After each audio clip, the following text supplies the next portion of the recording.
And hello again, boys and girls. Welcome back to the stream. It's of course your host Marley Startled, and today we are going to be chilling with a bit of Polytechnical single player, and then on the weekend, so Saturday, Sunday, we'll be doing some Grand Tactician. But until then, it is really just going to be a rather chill affair.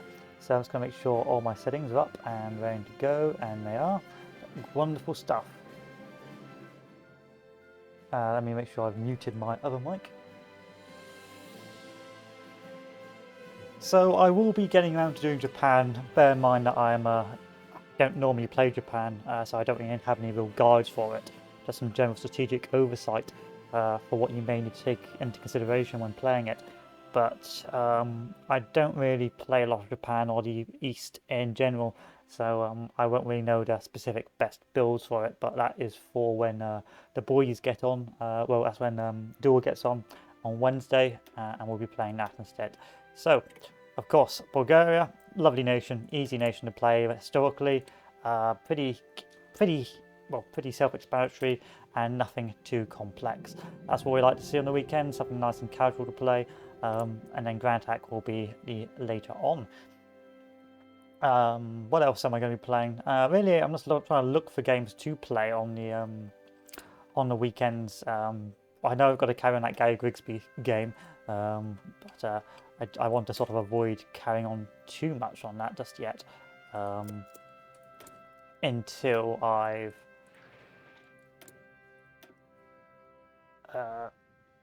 until I've got some more time because I've had a busy week. Anyway, so what do we know about Bulgaria? Bulgaria Mechanized is the way to go. Rocket Mechanized has always been the foundations of a Bulgarian build,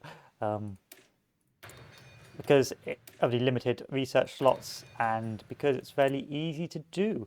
In any case, let's get our boys up. Nice, set these guys to train, and I believe that does everything we need. And now we can chill. We can also build some trains. Build one train because we don't need too many trains, and that's what we have to do really. That's Bulgaria wrapped into a wrapped up into a nutshell. Okay, so let's go and get into bed with the Germans. Let's get into bed with Siam. Oh no, I got to get rubber. Where am I going to get rubber from? Let's get rubber from the Soviets for now. And then we can chill. Next on the agenda is we need to deal with this, but we can't deal with it yet until we've done that focus power to the star.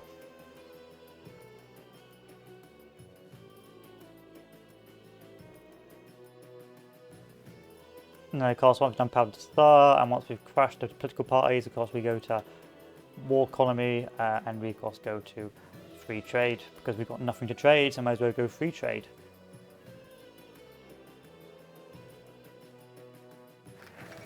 That fellow's done. Next it is dissolve the military union, and then we go up here and we go to discredit, and we just keep on investing all our political power into this until we've crashed all the parties.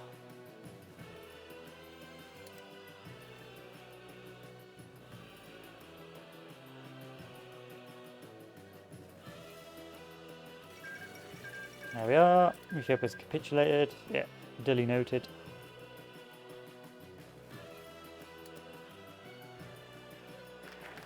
And then of course we immediately switch to trying to crush the Zerno or the general, so we don't get our civil war. Next, of course, switch down to the political focus tree. Well, the economic focus part of the focus tree. And we just keep on going down.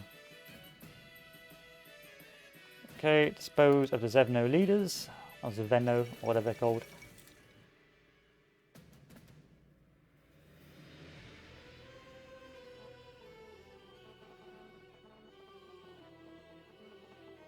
Rally against Zevno, or Zeveno, however it's pronounced. Idle, welcome back.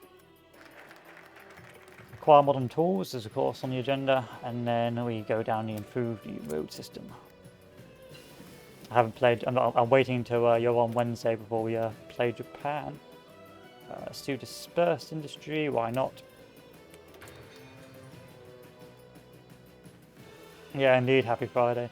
Right now I'm trying to think of games to play. You know, a good co-op game I was thinking is maybe doing Dead Space 3, but we'll have to play it by ear. This is done, so we can go down to partial mode.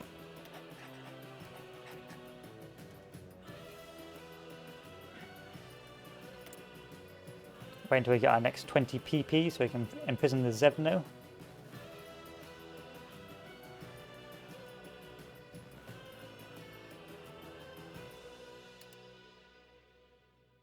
I've never played Dead Space 3 because I thought it was an abomination. But I think it's probably going to be a pretty good co-op game. A very bad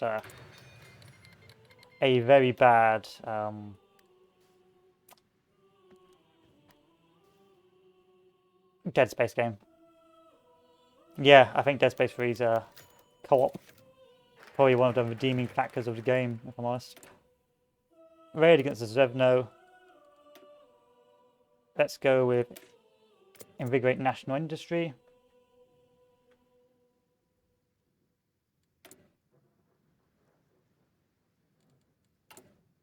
Keep doing this forever, never stop.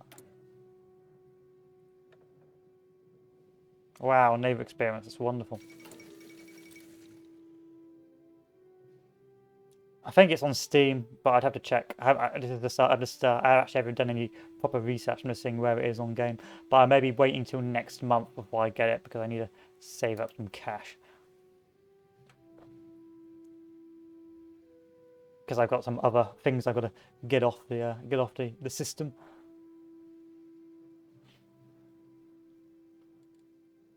So how's the Civil War going? It's going okay. Maybe I can send attaché. To improve relations just in case we can.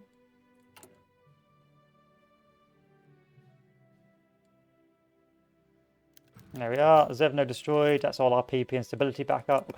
We can now invest in free trade. We've got our dispersed industry next.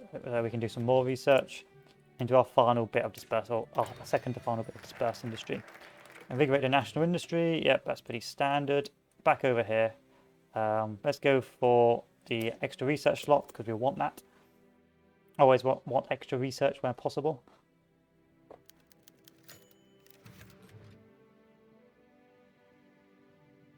Let's do it for 15 days. We'll do this for 15 days and take the stability hit.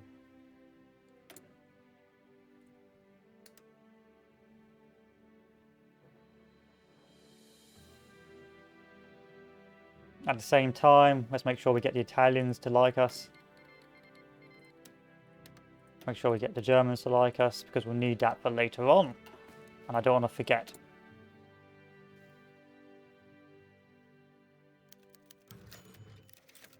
Raid the Zevno. Let's keep on wasting all our PP. Really, just the early stages with Bulgaria's the PP waste.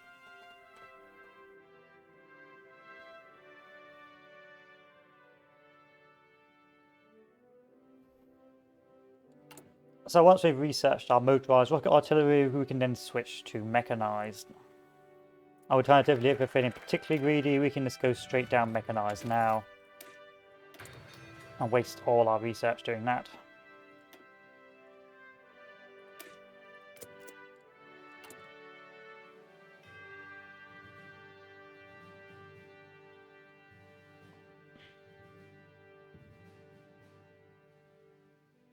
But yeah, I'm still trying to think. I've got to finish off the Call of Duty 2 campaign. I could do the Call of Duty World at War campaign, or I could just play some more Easy Red. I haven't decided yet, but there's a list of things I want to do. I know Grand Tack is for the weekend, so we'll be doing Grand Tack on the weekend.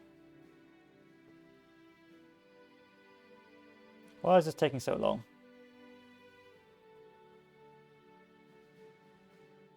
Because we're too busy improving relations, that's why.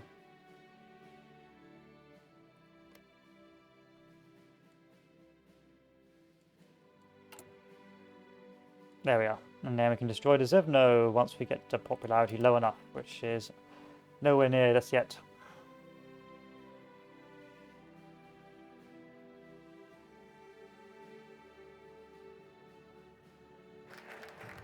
National Railways, steel plant for that extra research bonus.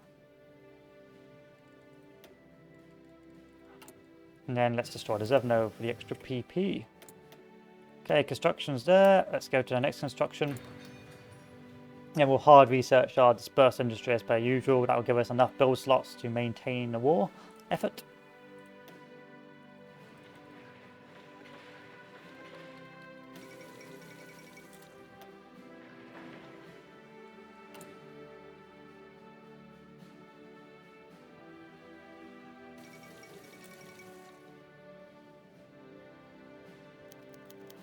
And there we are, and then we can discredit the Agrarian Union and begin getting rid of that.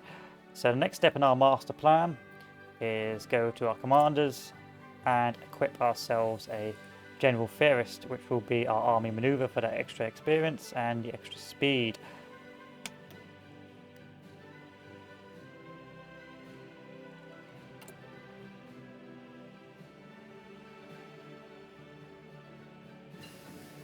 Dispersed industry, discredit the Agrarian Union.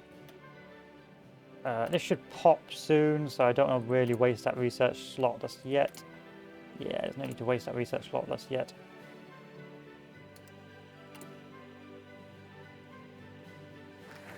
And there we are, and now we can do our 2 years ahead concentrated industry, or dispersed industry. So this area is done now, we can't come back to it just yet, so we've got to start switching right, and then start going down the point right-wing ministers.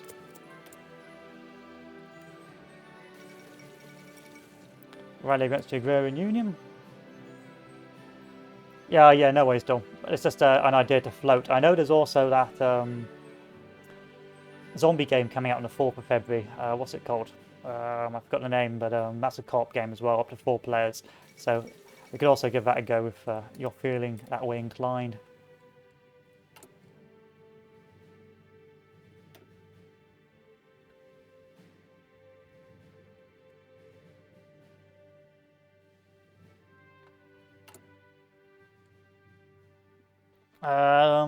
I've got the name of it. What's the zombie game? What is that zombie game? Let's take a look. Is my Steam open? No, it's not. Yes, it is.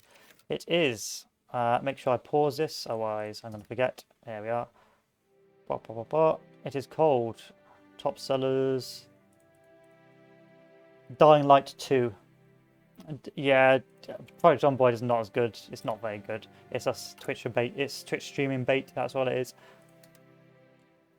I've had that for years, and it's just I've never particularly enjoyed it. I never thought it was a particularly good game.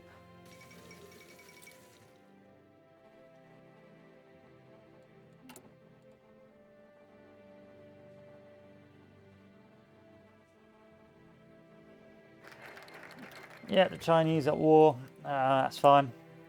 Next on the agenda, we need to go down the. So we can either go promote Bulgarian Orientalism or go down here for the war economy. Now, if we go down here, we may be able to get a bit closer to becoming fascist, but we can do this later. We've got time in the bank. Let's just check our left-hand side to see if we can't go down there any further, which we can't. So let's do this fellow.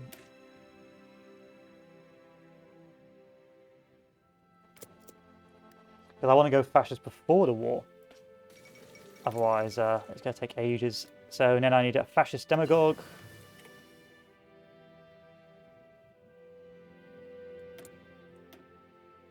This is done now. We've done our research on this sector. So now we can go and do other things. So we can do our electronic research, which probably we should have done earlier, but because it's got such a limited thing, it's pretty bruh. But we will see. We will see. Oh, no worries already, no worries. But be warned, I very rarely play Hoi 4. Hoi 4 is normally kept at arm's length. It's something I've got to drag myself to play once in a while. And then even then I'll play the casual nations. I won't play anything particularly serious. Thus, Bulgaria. Always reliable, dependable Bulgaria. Always go for a casual game. So it's September 1937. We're not doing too badly on the build slots. As you can tell, we've got plenty of build slots. Everything is working out. We've got our economic protectionism for extra construction. We can't go down here yet, so we can either go down for allow right-wing organizations. We can do to support the Spanish coup. To get some more bonus points, but normally at this stage the war's over. Oh, nah, it's not really worth the waste in PP. And maybe in a multiplayer game I'd go down there, but not in a single player. So increase industry investments, increase those build slots. Build slots good, industry good, civs good. If it's not civs, I don't want to know about it. And then waste our next bunch of PP on the Agrarian Union. And then once that's done, we can get that next dose of PP to invest in another commander. So that will give us even more military XP, which we will need for our doctrines.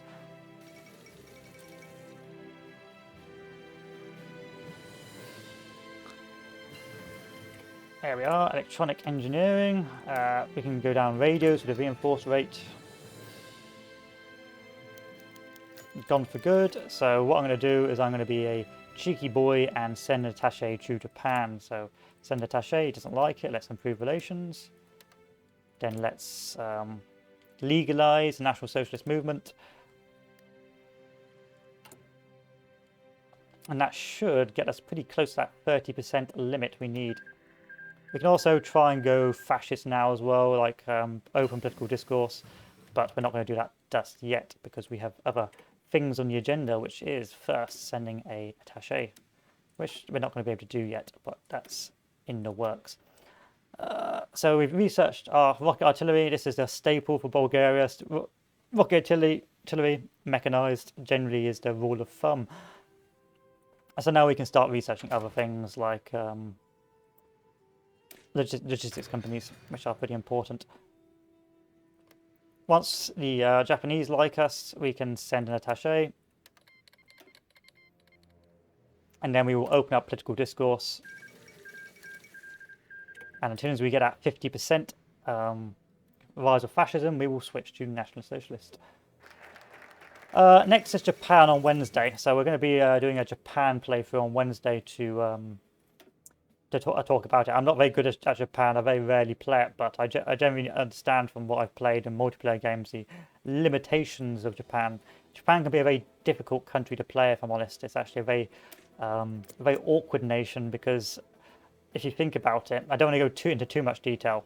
You've got to first fight the Chinese, which is already going to force you to dedicate a lot of your industry and research and your focuses to an early build to knock out the Chinese. You need to knock them out early enough to do some game impact, taking the rubber before the Allies reach critical mass with the rubber. And then you need to sort of attract American attention further on. Oh yeah, so it's an interesting one. I mean, the new DLC has made it very difficult to play the Soviets because you start off very, very weak. You've got to really mini-max your focuses as the Soviet Union to reduce the consumer goods, to get as many civilian factories as possible for the war. So you need to go like down path of Marxist-Leninism. Then you need to go down. Where's the agitprop? Here it is, the agitprop for the railway repair. And then you need to get rid of the purges as soon as possible. Or whenever there's a space in the purges, you end up going down the 5-year plan and getting the foreign experts, because the foreign experts will allow you to get a boy who will reduce your consumer goods by 5% if you get in bed with the British, which most of the time you'll be able to. And then, of course, once you get that, you can go back to finishing off the purge, and you just keep on hopping between the two. Purge this, until eventually you get your research slot. Now, the noob trap, or the trap for a lot of people, is they go for the third 5-year plan. Now, the third 5-year plan will give you a plus 5% consumer goods penalty, which means that if you take this too early, you're going to lose a lot of your civs. So this is not really what you want until you're starting to switch to mills and you focus on other things. So you go down here and then you stop going. And then if you go over on the right again, and let me just drag you over, over here, you can get extra stability with this focus, and you can get socialist realism. Now, socialist realism will reduce your goods factories by 2%, and the stability as well will reduce your consumer goods requirement by like another 2%.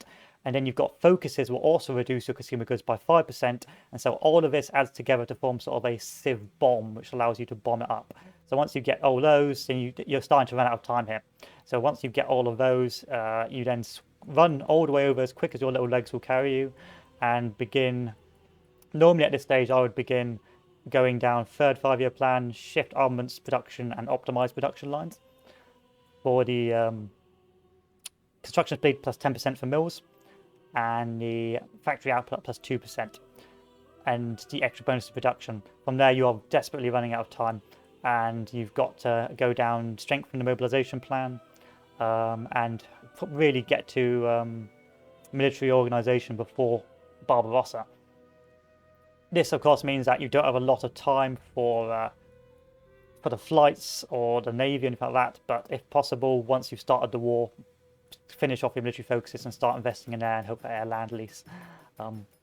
Another thing I recommend you go for as well is, if you've got the time, try and go down to the Leningrad Polytechnical Institute for the extra research slot, which means you'll have to go down this focus and this focus, because eventually it'll allow you to go to the road of life. That means you can stack loads and loads of troops on your borders without any supply loss. So it's very important you get this, because that means it will give you the numerical superiority to avoid loss of supply, attrition from lack of supply. So it's sort of a very, you've got to be very, very streamlined in how you do the Soviet Union, otherwise you're going to have a bad time. But that was a quick one. That's a quick one. That was a very quick, explanation of how to do it. In any case, Bulgaria is a completely different kettle of fish. Bulgaria is a easier nation to play. A much easier nation to play. So once I get this for 50% National Socialism, I will switch to Fascist so I can join the war earlier. Normally it's a bit of a waste of PP because you can just ask the Germans to invite you to the war, so you could stop at this stage, but because it's single player, the Germans won't touch you until after really Barb. Well, until Barb. Equally, if the Romanians don't join or the Germans don't get the Romanians in, then it's also going to be a bit awkward to do as well. Anyway, let's start building our motorized rocket artillery. Make sure we got 3 of those, 3 of those, make sure we have 1 of those. But we've still got time in the bank. We've still got time in the bank. I also need to get into bed with... What's my National Socialism now? 33%, still not very good. Let's do fund the socialist movement so we can get them into bed and have some more National Socialist advisors. Attaches will be sent where they please. Go away. Okay, where do I go next? Let's go to the left-hand side. I can't do any more civs or any more industry stuff, so we go back to the right. So we could either go down industrial autarky and try and even reduce our consumer goods, or even increase our construction even more, or we can keep on rushing down to get in bed with the Germans. I reckon I'm going to go with industrial autarky now, because I can get into bed with the Germans later.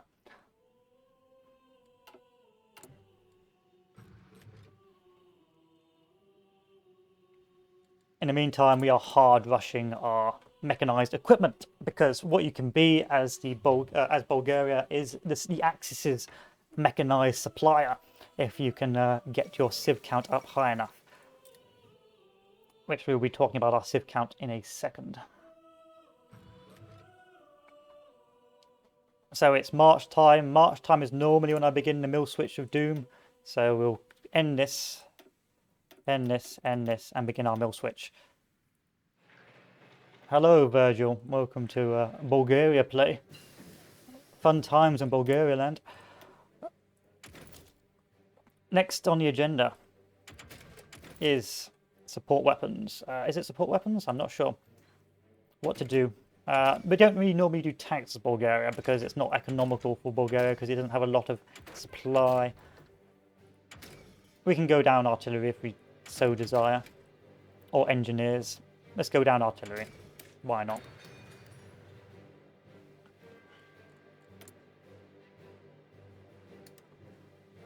So the reason why we're wasting so much PP here is because it's like a bank. Once you incorporate or destroy the political members, we can then incorporate them into our government and get a large dump of political power.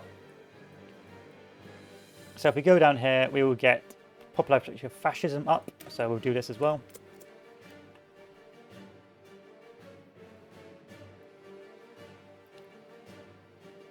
And you may potentially end up being cut off because it's an AI game. So what tends to happen is you join the Axis, but you can't actually get over to fight the war because Romania is not Axis and Hungary's not Axis, which becomes a bit of a pain in the ass. But hey ho, I'm not upset by that.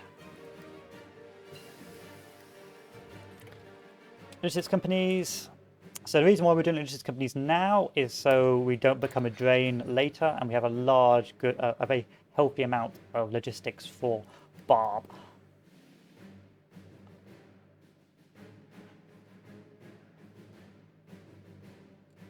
So we started our mill switch. We're going to make sure we're going to have mechanized in the bank.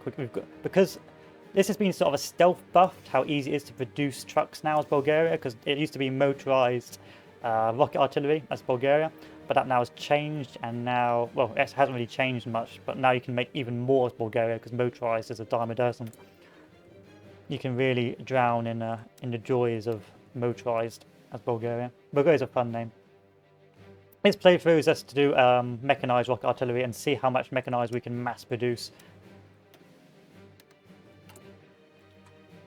See, and then of course it'll be Barb, and then we'll play around because I want to see if I can really maximize the production of mechanized. If I can maximize the production of mechanized, especially mechanized 2, it means that I effectively should we do this? Yeah, let's get in bed with the Germans. There we are. We are now fascist, and let's incorporate the socialist movement. Because then, of course, if you can make loads, then you can just be the land lease of mechanized for the German army, especially in multiplayer. So that's the game plan. That's why you're seeing the hard research of the mechanized equipment 1. It also means I don't have to divide up my effort too much, and we can see where we end up. So the stars are aligned. We're integrating the National Socialist Movement. We'll get a load of PP, which we can then invest in changing our manpower. Well, actually, we can't because we need to get in bed with the Germans first. Because we have this naughty little focus here. Army restrictions, which we can't get out of until we join a faction.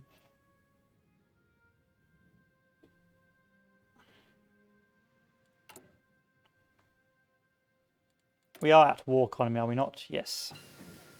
Towed artillery, thank you very much. We'll add 1 towed artillery piece to the gang. And then our next agenda will be basic infantry equipment.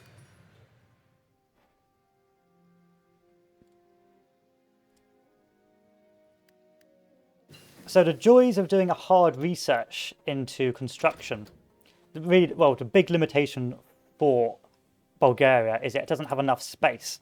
So early game, you're just not going to have enough space to build enough mills to be productive.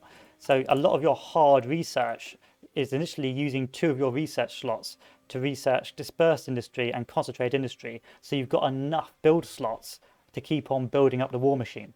So the joys of having those 2 is that now I've got so many build slots, I can be effective earlier. And now I can use that last build slot to that research slot into improving my production efficiency. And that's why you can see I'm on. Actually, let's do a bit of cheating, shall we? We go FOW. Is single player after all. You can see my civ count is 21 and the military factories in use is 7. Now if I tag to Italy, tag Italy, you can see that he has a civ count of 38. So as a minor nation living in the middle of nowhere, I have got over half Italy's civ count. Of course, he's got more mills, but that will change as I begin to militarize this year.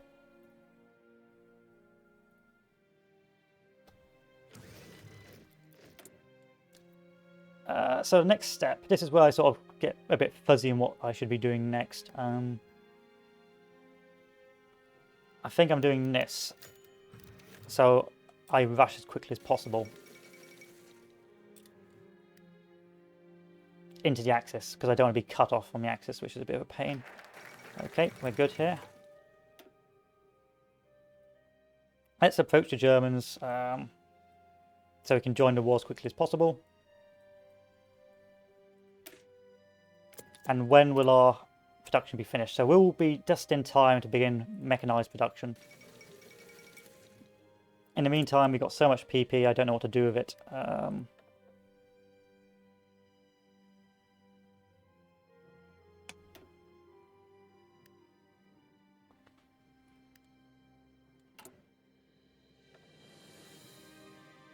Damn you. Let's go with maneuver warfare.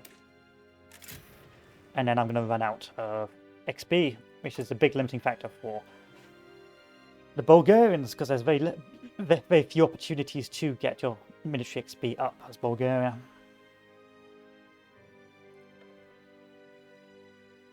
And that's of no value to me.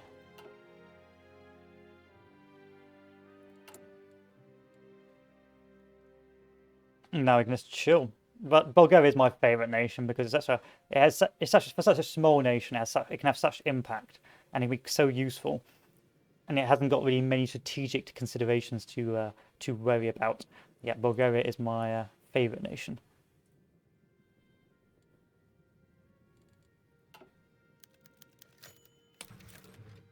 So, what to invest in next?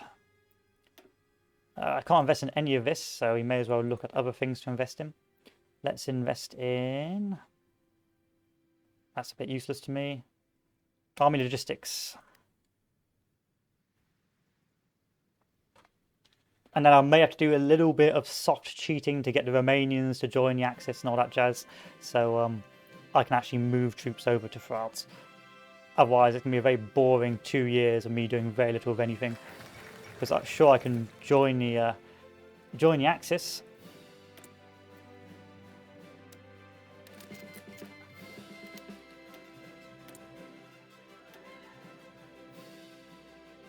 That should bypass. I've joined the Axis, that should bypass. Why is it not bypassed?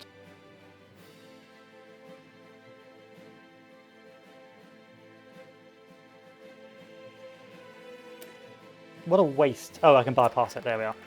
This means I should be able to now ignore the limitations.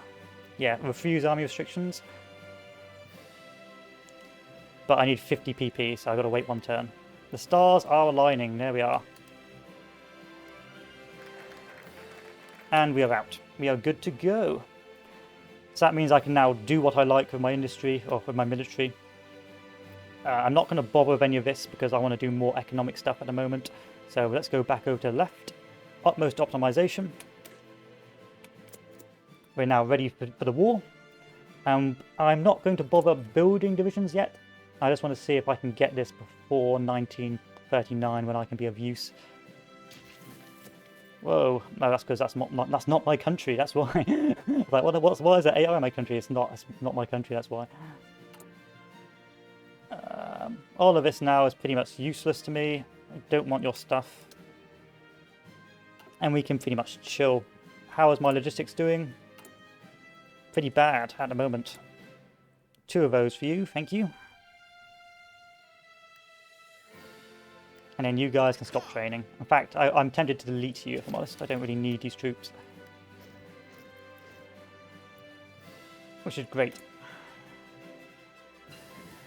Logistics company, thank you very much. Next on the research agenda, let's do some more engineering companies. So here's a little meme thing for you. I believe at Engineer Company 3, you can get a bonus to river crossing. So the meta, quote unquote, when you're trying to break across a Stalin line is to have at least, where's a Stalin line? There it is. To at least have Engineer 3s in your breakthrough units, so you can get that bonus crossing rivers. But we'll see if we can get that. Okay, so next on the agenda, let's build our units.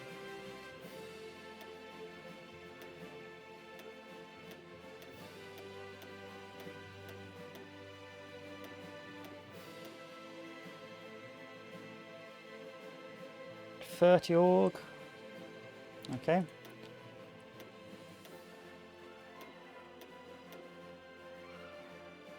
.24 org. That's not good org. So I either keep on trying to invest up. That's bad org, but there's not much we can do about it. So we will have to wait and see. In any case, we can start training this up. This is still early days. We've still got a whole year before we can actually do anything, but it's just something to bear in mind. Oh, and let's look at the stats. So, check messenger. Okay, what's on my messenger?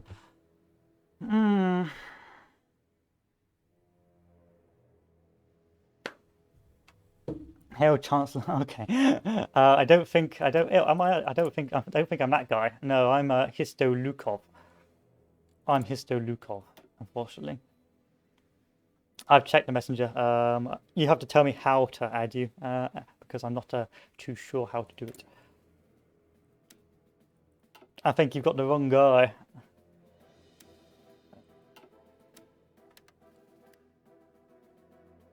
Next step in the master plan. What were you? Oh, you were infantry equipment, weren't you? Yeah. Yeah. So, oh yeah, what was I talking about? I was actually talking about the stats. So let's talk a little bit about the stats. We'll go down to Silky Smooth free speed while we talk about it. So the big things you want when you've got your breakthrough units is you want at least 30 org, because if you've got high soft attack and you've got high stats but no org, it means that you're not going to stay in the combat enough to actually do any damage. Soft attack, because we're aiming to be infantry killers, soft attack is our aim, while being soft is our game. So we want that sort of medium hardness to invalidate the Russian org walls while also having a high soft attack. Because hard attack is not really our realm of experience. That's what the German panzers are for.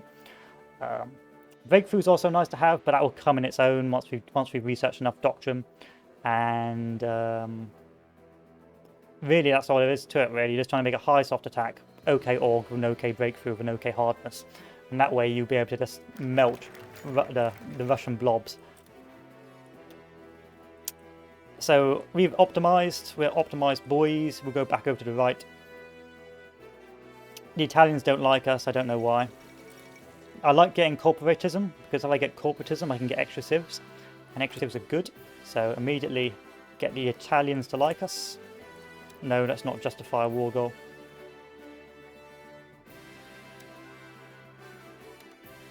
There we are. And while we wait for the Italians to like us, we will promote irredentalism for extra PP. What was this? This was efficiency. There we are. And now we can carry on.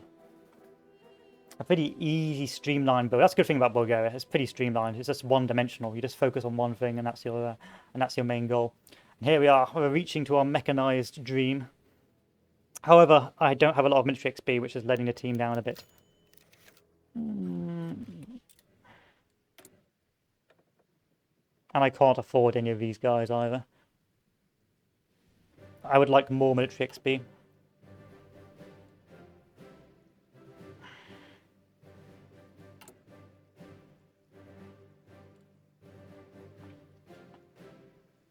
So, World War II is about to kick off in about a couple of months. It'll be a question of whether or not I can actually get over there to do anything.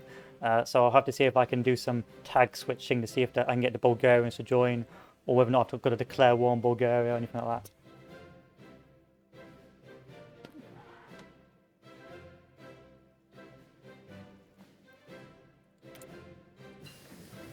Mechanized, there we are. There's our sweet, sweet mechanized. Army org. Oh, that's nice. That's a nice. So we've got our mechanized 1. Next hard research, mechanized 2. We can now start our production of mechanized. So let's bring this down, bring this up. Bring this down to a silky smooth 1, because we don't need that many. and then do our hard research.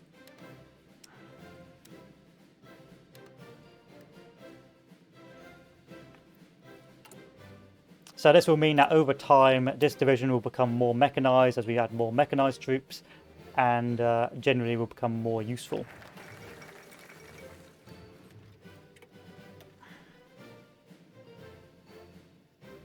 Can I go to the left? What do you mean the Italians don't like me? Oh, the Italians haven't joined the faction yet, that's why. Why haven't you joined the faction yet, Italy? Really? You're screwing up my meta. Yeah, why not? We'll just add you to the list.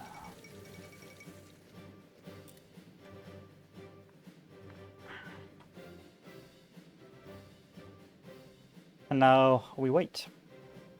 Actually, let's see. Could I get these guys? I reckon I could get these guys to join the war, and then I could come on over. It's a tricky game sometimes. Yeah, Italy's just letting the team down again, which is pretty standard. What does this do for me? That's pretty garbage. I mean, low stabilities. I don't care about this. Low stability is bad. Anything with low stability is bad. We'll do that one later. We don't need it yet. This is where we start running out of industry. There we are. Here's our first Bulgarian divisions.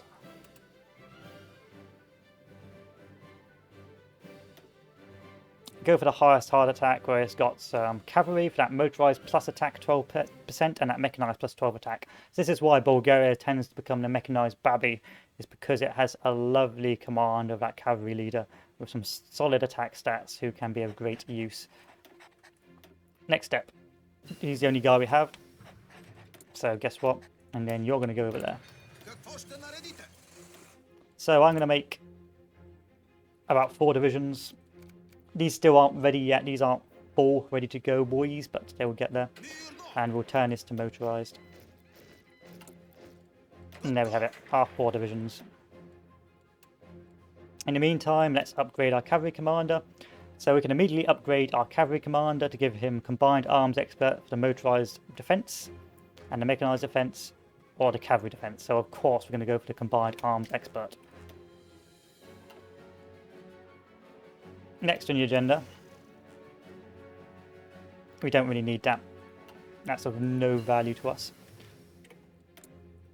I don't really want to go up another guns level, but I suppose we'll find out if I need to. We start running out of rubber. Please, someone build rubber for me. Okay, France, I'm getting into bed with you until the war starts. There we are, already on 100 mechanized. Of course, in time I would like to have enough military XP to reduce the production cost. Alas, it is not going according to plan. Next is our mechanized. That should hopefully increase our hardness. Before we click OK, will I have enough mechanized and storage? I will by the time war starts, so we will add that. Because it's a single player game, I don't really have to care much about my combat width, but I would tend to want to stay around that 20 combat width, or go up to that 30 or 40 combat width. Even though the combat width meta has changed a little bit, I still think 40 whips are pretty good. I actually still think 40 whips are pretty nice to have, especially if you're trying to go for high armor.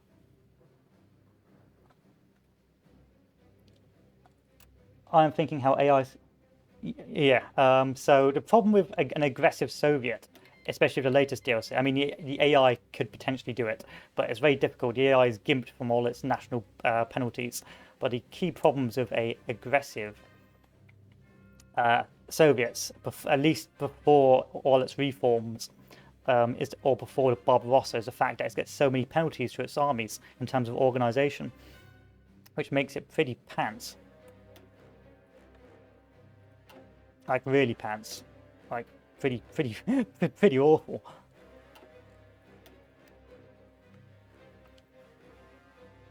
So it's July 1939. I don't think I'll be able to get troops over to poor old Germany because the Bulgarians haven't changed. No, you see, the problem with mass infantry in Hoi 4 multiplayer is that it's got no breakthrough and they're all soft and they don't really do enough damage to take tiles.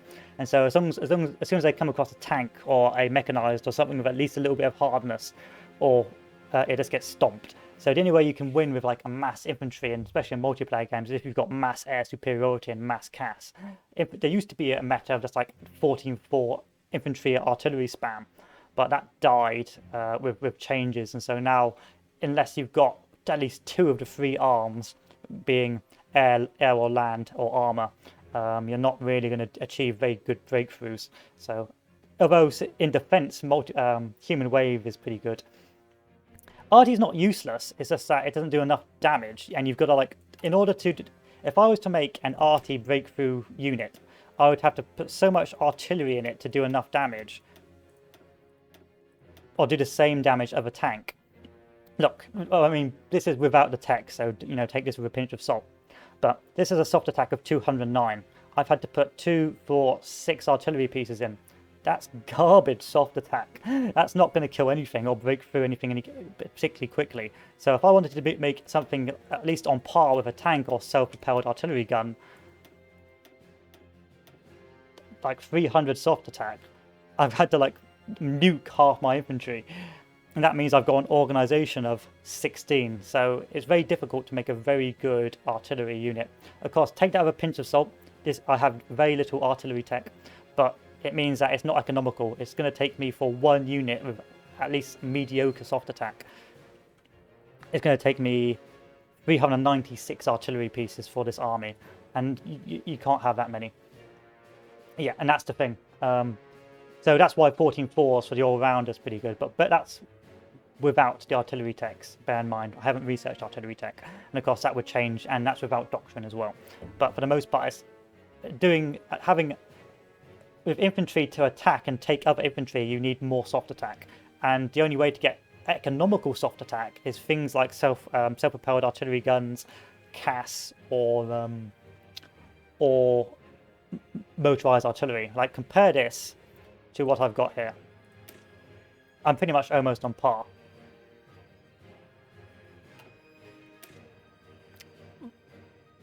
Alright, let's break it down. Let's break it down slower for the boys. Okay. So, mostly infantry armies are soft. Do you see this? This is an infantry division. This is 100% softness. So the only damage it's going to take is from soft places. However, it's got also a very high defense, 232. So, if I need a unit with a large soft attack to overcome that defense, large organization to just stay in the battle longer than the infantry, and enough soft attack to do enough damage to these units. So what I need to do is create a unit that is not going to take a lot of damage from infantry, is going to have a large amount of soft attack, and is going to be able to stay in the fight. In order to do this, you need to either research heavily into artillery, have a large amount of artillery, or research into armor or other damage mitigating factors. So for example, if I research into armor, it would increase my hardness. That means I take less soft attack damage from infantry units. That means I stay in the fight longer. Equally, if I have a self-propelled gun or tank, that means I have high armor and high soft attack. This means that I, pound for pound, will last longer than infantry spam. So what this means, if you go infantry versus infantry, you're going to have pretty like-minded stats unless you spend a ton of money in artillery and make these specialized artillery units, which is very micro-intensive, very tedious, and not really optimal. So that's why you don't see infantry spam versus infantry spam, because it's not optimal. It's much easier just to build this and build a load of CAS, or build this and build a load of and a few tank divisions, rather than focus purely on infantry, because it's more economical. I'm going to do more damage pound for pound, and I'm going to see more results. Of course, while adding things like logistics and support artillery, all that sort of jazz. So that is why you do not see hardcore infantry spam or on the offensive, because it's not stat-wise economical. If you see what I mean, if you see the logistics. So why does Bulgaria do motorized or mechanized units? So the reason why is because motorized rocket artillery has a strong amount of soft attack. It is also fairly mobile with 8 km speed. And if you did motorized, it would be 12 km speed. And once I upgrade my mechanized, hopefully I'll bring it back up to 12 km speed. So that means it can punch through quite quickly. Hello. It can punch through quite quickly. It's also got a pretty strong soft attack, which compared to this infantry garbage, it has less of. And it's also beginning to grow its hardness. That means the harder it gets, the less soft attack damage it takes. So if you go mechanized, you'll get a hard unit, or a half-hard unit. And that means you would take half the soft attack damage you would normally get. So the Bulgarian rocket artillery build effectively counters infantry by being hard, having high soft attack, and eventually having high breakthrough as well. And that allows you to melt enemy infantry stacks. However, the weakness comes against enemy armor, because it's getting hard, it will start taking hard attack damage. And of course, tanks have hard attack, but this unit has no hard attack. So if this thing came across a enemy tank, I would get deleted and pushed off the tile immediately because I have no hard attack, I take hard damage, and effectively it's pretty redundant.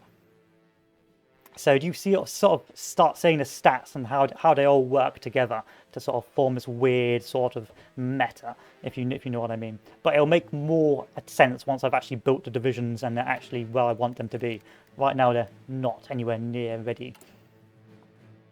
Anyway, I need to do some cheating now to get the Romanians on side, so I can actually play some games.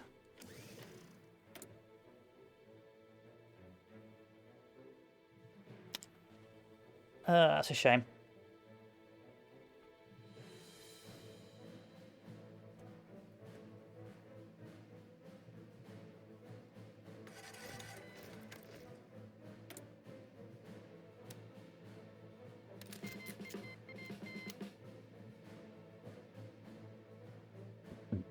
Okay, and then we accept this. And then we tag back.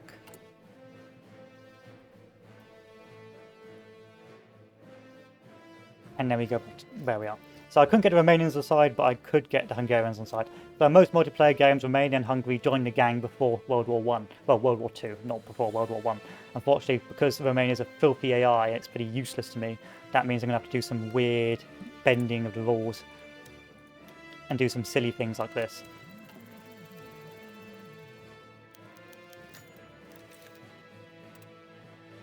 Let's take a logistics stats. We have got 23 mechanized in the bank. We should have more hopefully by the end of this. You have to do some weird bending of the game. But if you have any questions regarding stats or divisional stats, or trying to make any understanding of it, feel free to ask. I've left FOW on because it's more interesting, rather than just watching Bulgaria move around 2 units like a potato.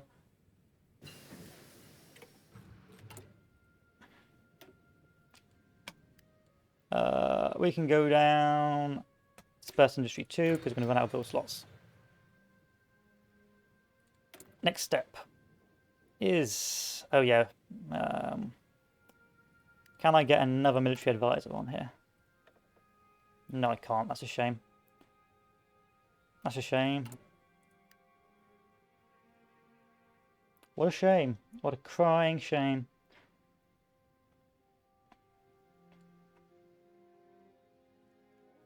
So we're going to end up going to war with the Yugoslavians, which is very, very, very not historical. Normally Italy does all this sort of stuff. Well, very, very, very not multiplayer streamlined, but you know how it is.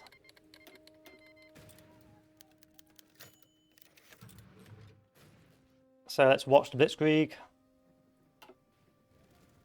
Again, the AI is much improved for Germany right now. Still pretty dense.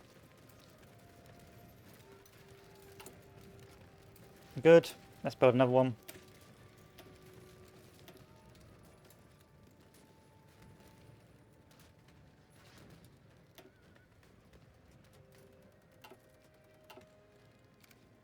And carry on.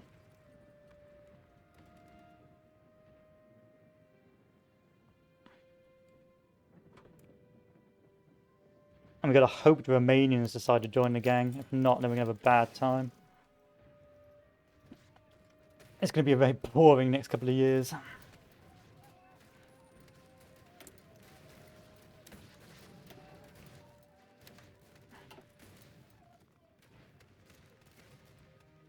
Pretty self-explanatory. Next step on our master plan. We can go down construction, industrial concern. Oh, that's a nice one. Nice. But that's also a pretty good one.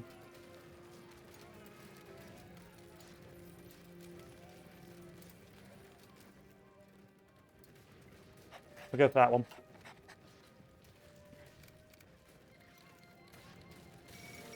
Okay, yeah, so I can invade Yugoslavia now.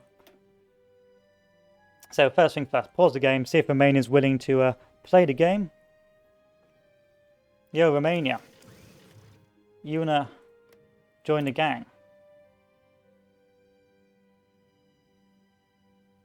No, you don't. Okay. Let's tag back to Bulgaria. Bring the boys over here. This is where we get absolutely raffle stomped because we don't have enough units. Romania, I'm going to buy some fuel off you. Is that okay? There we are. 1 unit here. 1 unit here. 1 unit here. And then let's declare war. Declare war, call allies. Oh god, Romania's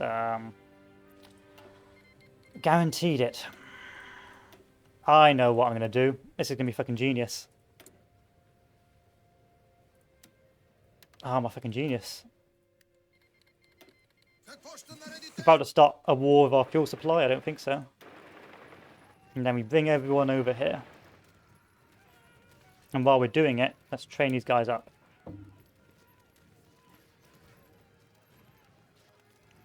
And we can also do this for the extra organization. In the meantime, so I know we've got organization of 36, so we immediately build another rocket artillery. And then another rocket artillery if we can, but we can't, so we'll just save it. And that brings up our soft attack to 237 with a speed of 8 kilometers, which isn't bad. Immediately stop the training. Germany, I want to join the gang. Thanks, Germany. Let's test these bad boys out.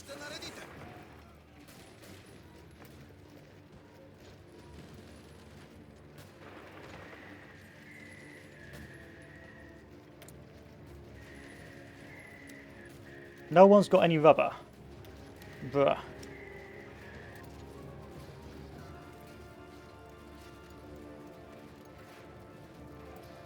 Nope. There we are. Let's take a look at the stats. I've got low org, but 164 to 142. My 115 breakthrough to their 530 defense. Over time, I'll be able to break through that. Although this is not the most opportune area to break through on, if I'm honest with you. In the meantime, we're again definitely running out of oil. So let's buy it from the Iranians. So this is not really what you should be using the motorized for. The motorized should be used for breakthrough like so. So there's an empty tile there. You send the boys through and you exploit.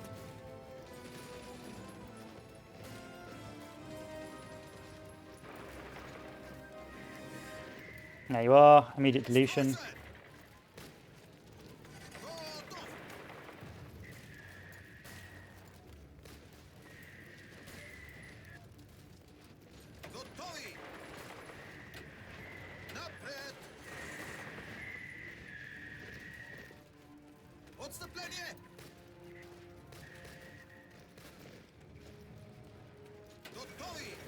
Too many pop-ups.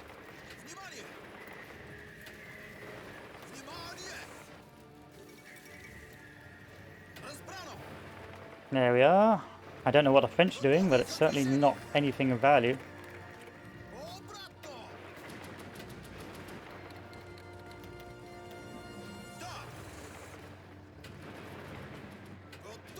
What are the French doing?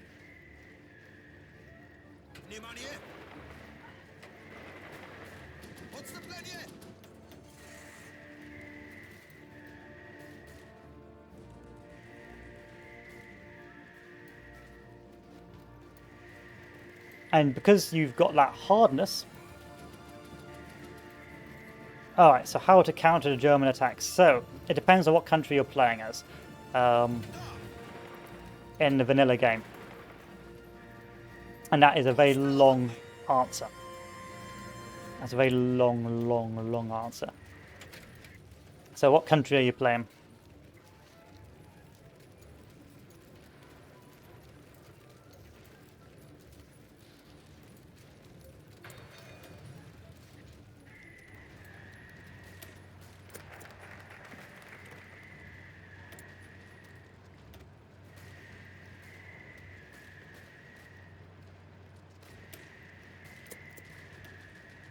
No one's got rubber. What a shame. I guess we'll put mills into this instead. Okay, so there was a YouTube video on it. It's single player. You can do a roach build. But generally, you want at least 300 infantry divisions. And you want to have, by the time of the war, 300 infantry divisions are stacked up on the Staden line. From there, you just stack bonuses, and you either use air or you use armor to stop any breakthroughs in the line. But that's for a different video. That's for a different... Yeah, that's in one of the other videos.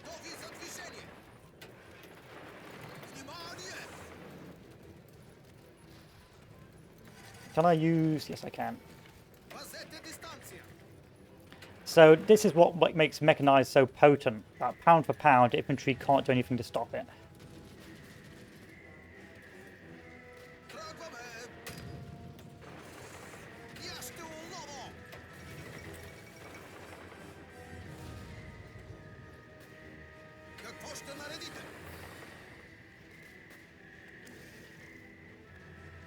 Of course, as soon as it comes across any tanks, it gets absolutely smashed, but we don't really worry about that, you know?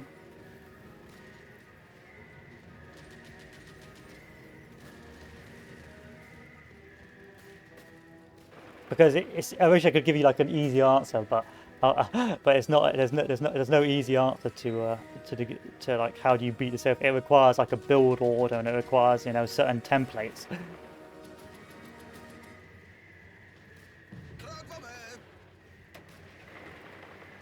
It's starting to run out of fuel. Don't worry about it. It'll work itself out. Come on, build some rubber for me, please.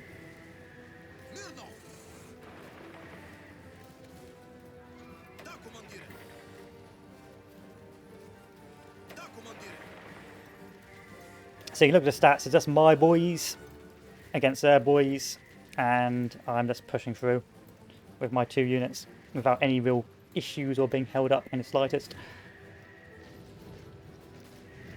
Because I've got that 300 soft attack, and oh, I've run out of fuel, did I? Well, that's a bit embarrassing. Let's pretend that didn't happen.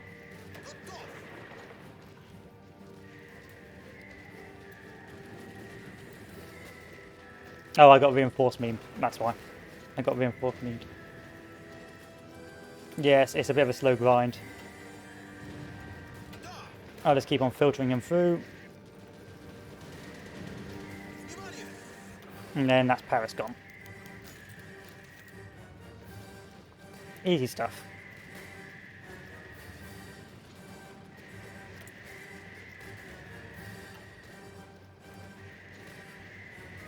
Because that infantry can't stop me. The infantry cannot stop mechanized at this stage of the war. It just doesn't. They haven't got the capacity to do so. unless the allies have got excessive air superiority, it's over. So let's try and do a cheeky encirclement at Dieppe.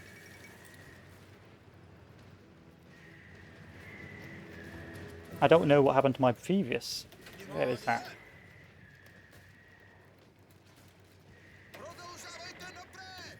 It's over here. Come over here.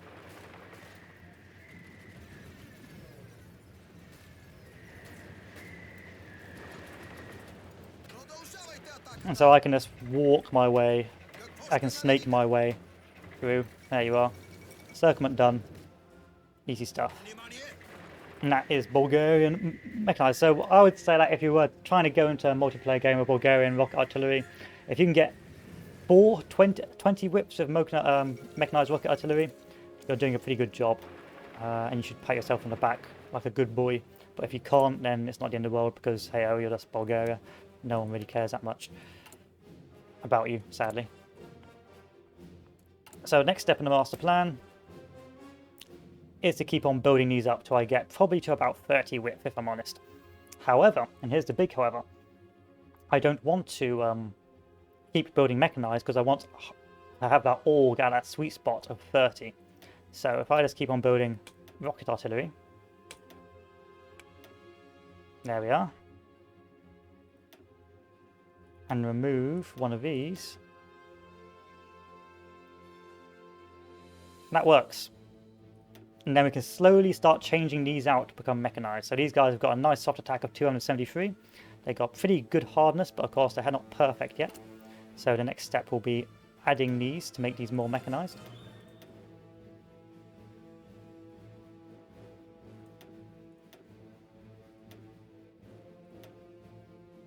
And then finally we'll finish off with our last mechanized. And that's the division. Of course, we won't have enough mechanized at this stage, as you can see in our logistics, but that's almost fixed. And we're now at a hardness of 40. So that means we will take 60% of our damage will come from soft attack, 40% will come from hard. So that means only 60% of infantry damage will hit us, which is what makes this such a potent division. And of course, over time, once we get even more org, and I wonder if I can remove one of these again and go for another one of these. Is that going to damage my org? Yeah, it damages my org too much. Yeah, let's not bother. But that's sort of the sweet spot. And now we're going to start pumping those out. So here's where we've got to make the decision. Our little decision. So, do we either play selfishly or do we play for the team? So, right now we're researching Mechanized Equipment 2. It's already 1939. It's pretty much a one war at this stage, but it's the AI, so okay. All you can do now is you can dedicate the rest of your military XP into upgrading your mechanized. Either upgrading the production cost to make them easier to produce, or upgrading their speed or armor. Now I don't want to do that yet because I'm hard researching mechanized 2. However, once I research mechanized 2, I'm going to start using my military research, my military XP to pump that out, and instead that XP is going to go into my doctrine. So the next step is depose the Tsar. Why would I do this? Oh, recruit population. I don't need this. I don't see the point of doing this. Let's go back over here. Flee! We can go back over here, which will now allow us to do our military doctrines and hopefully give us some military research. See, here's our army experience. And you can also do this research, but you don't really need it. It's a bit of a weighted slot. But we're going to do this now, so we can get our mechanized 2s out as quick as possible. And be good boys. We're going to build some garbage infantry just to be good boys as well, to guard our ports. And now we can just chill. So this focus here will allow us to give us a ahead of time for motorized, is that right? Oh, for truck. Well, that's a bit garbage, isn't it? We'll see if that actually does what I want it to. If it doesn't do what I want it to, it's going in the bin. It's going to the dustbin of history, and I'm going to go back over here.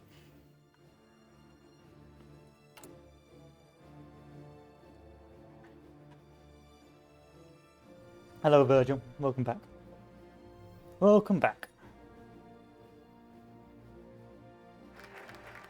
National Academies. Let's see what this does. So this gives me Oh, nice. Arm XP plus 10%.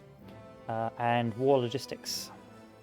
Let's see if this gives me a bonus to my truck research. If it does, and that is a potent weapon. And now we're running out of bull slots, but that is the price you pay as Bulgaria.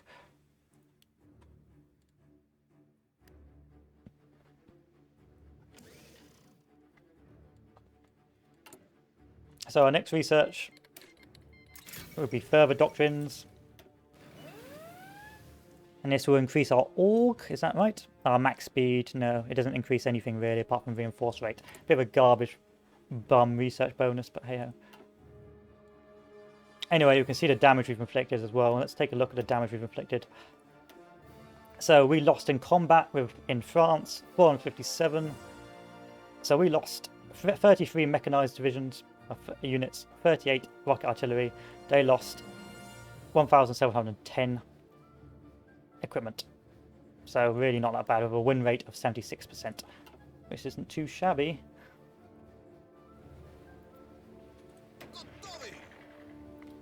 And I can get probably about 15 of these out by World War II. Or by Barb, not World War II, it's already World War II.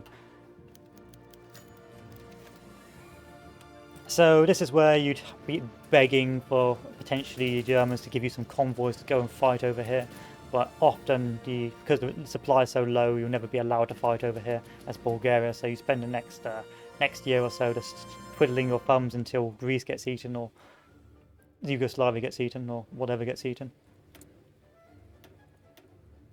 I can't research any of this.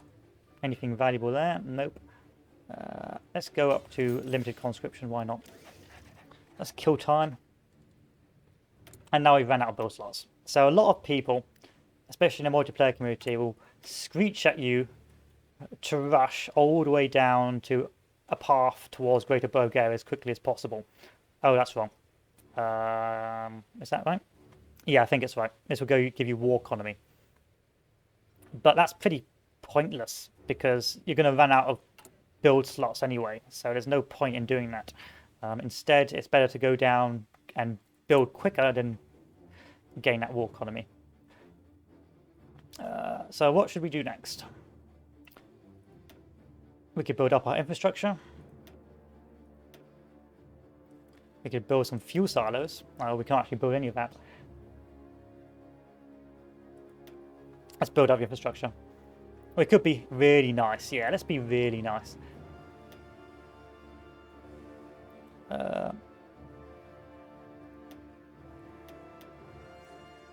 Screw you, game. Make it easy for me to do my logistics. I can't be bothered to do that.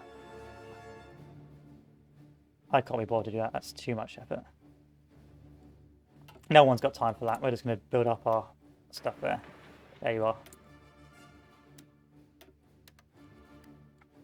However, this is where things start going wrong for Bulgaria. Once Barb hits, they will begin to take a load of stability penalties, which will become a bit of a nuisance. So once I get the chance, I'll do improved workers' conditions just to buff up. No, Bulgaria's not joined. He will eventually because it's historical, but if he doesn't, I'll be a very unhappy chap. Yeah, so this is a trademark Italy.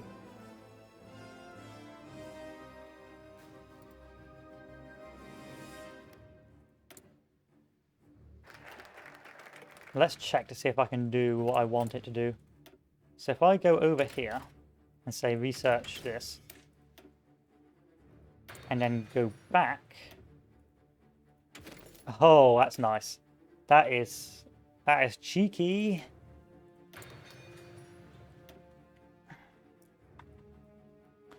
Crush the communists. Nah.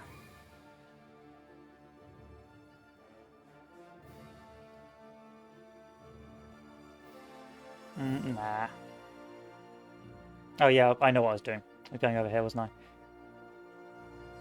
That's useless to me. Reorganise military. Reorganise military. But you can see we've already got 24 mils, 14 civs, and we are living the dream. I thought I had more civs. I guess I ran out of civs. So we're just doing the Bulgarian mechanized rocket artillery build and just demonstrating its potency in Barbarossa, well, the upcoming Barbarossa. You can see we can make the Bulgarians a rather efficient, optimized troop. Let's research this as well. And then I need to put a research in reconnaissance, because if I don't, I'm going to be rather embarrassed. Oh, thanks, you're going to give me one convoy. Sadly, I don't have a lot of military XP. And it's only getting worse. So let's just start building more of these.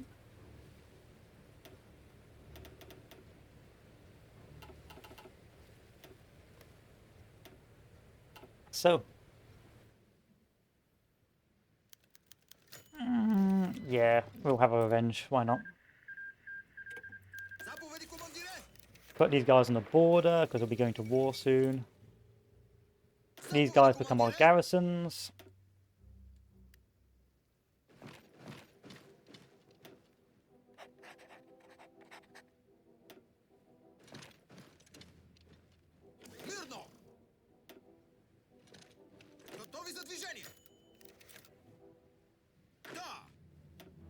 Our garbage garrisons.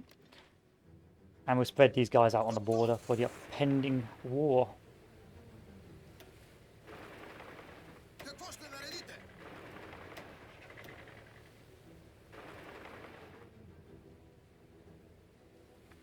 Yeah, Romania's getting pretty bullied because he didn't join. That's Romania's fault.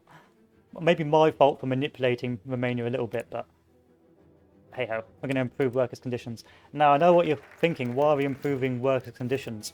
It's because if we don't, what happens when we go to war? We get a massive penalty with some sort of communist insurgents going on, which will slowly destroy our stability. So we need it as high as possible before Barb, otherwise things are going to go bad. Yeah, I'll take your planes, but I don't want to. And then we can go down here. And that will have us ready to go.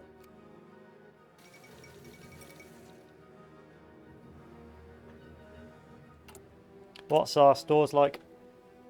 And Bulgaria is one of the few nations that can do this because it's got no strategic obligations. So, okay, how do I explain it? Primarily, Bulgaria has some really good pros and some really good cons. I'm going to go down to 3 speed, otherwise this is going to take fucking ages. The pros of Bulgaria is that it does not have a lot of strategic obligations. It's not like Italy, what's going to win in Africa. It's not like, let's take a look at Africa while we talk about this. It's not like Germany that has to take out France, have an air force, have a navy, or have some submarines. It's not like the US. So that means it can specialize in one thing. However, its limitations are its space, so it can't build a lot, and its resources. It doesn't have a lot of resources, so it hasn't got a lot of rubber, hasn't got a lot of steel, hasn't got a lot of tungsten, so it can't go very wide. And that means that to specialize with Bulgaria, you need to narrow down to a specific focus. Now, for Bulgaria, that is often mechanized, because mechanized is cheap to produce and combat effective, and the motorized rocket artillery has high soft attack. So what Bulgaria becomes is this sort of soft attack killer who clears out the Soviet front for the German infantry and the German tanks. The reason why it does this is because in terms of its... let's take a look at its resources. You can see here Bulgaria's got absolutely garbage for resources, but it has got some steel. So that's why it can sort of do a little bit of trucks and a little bit of mechanized, but it can't do like tanks and that because it hasn't got the tungsten, it hasn't got and plus it hasn't got the industry to build enough tank divisions to be valuable. But it has got the industry to build lots of little specialized, sort of motorized or mechanized units. So you end up either specializing into motorized anti-tank or mechanized anti-tank, or you end up specializing into soft attack killing. So what we're doing is demonstrating that specialization, first demonstrating the initial build, and then demonstrating our next policies and what we do next. And so we've ended up building this unit. I like 40 whips. I'm still an old-fashioned boomer when it comes to 40 whips. I know the meta's changed, but I like 40 whips. However, I've compromised, I've accepted that times have changed, I've moved on, and now I'm going to stick on 30 whips. So why have I built this division? Because it comes down, when it comes to killing infantry, you need three things. Four things. You need organisation to stay in the fight long enough to kill all the infantry. You need soft attack to kill as much infantry as possible. You need breakthrough to dodge damage, and you need hardness to dodge damage. What mechanized does is it increases the hardness, meaning that you take less damage from soft attack sources. The rocket artillery gives you high soft attack compared to infantry, allowing you to kill infantry quicker. And because of the bonuses to the generals and commanders that Bulgaria gets, such as the cavalry one for the extra attack and the combined arms expert for the extra defense, and the other bonuses, the doctrine, you can also do a lot of organization. So you end up with this big soft attack fist, which you can use to punch through forces. However, its big weakness is tanks. The mechanized have no hard attack, and all it takes is one little tanky boy to come down and it's all ogre. And so this is used for clearing the front, exploiting, opening up holes in the line, but not for tank combat. Now let's research this, otherwise I'll be embarrassed. Okay, there we are. If you see what I mean.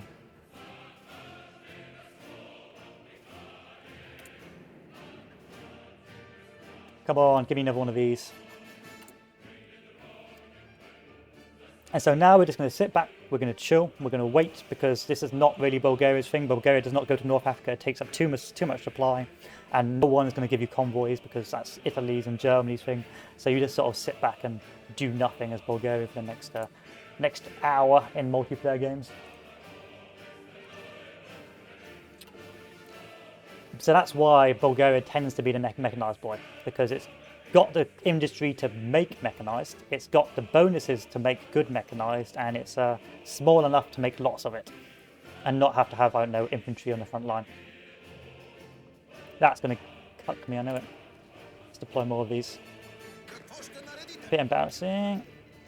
I just know you're in the wrong thingy. There you are. 1, 2, 3. There we are. Let's take a look at our thingy. Yeah, looks good. Rebuild the army. Next on the agenda, this fellow for the extra mills, and then we can do more doctrine. So where do you want to go down in doctrine? You don't want to go down blitzkrieg because you ain't got any tanks as Bulgaria.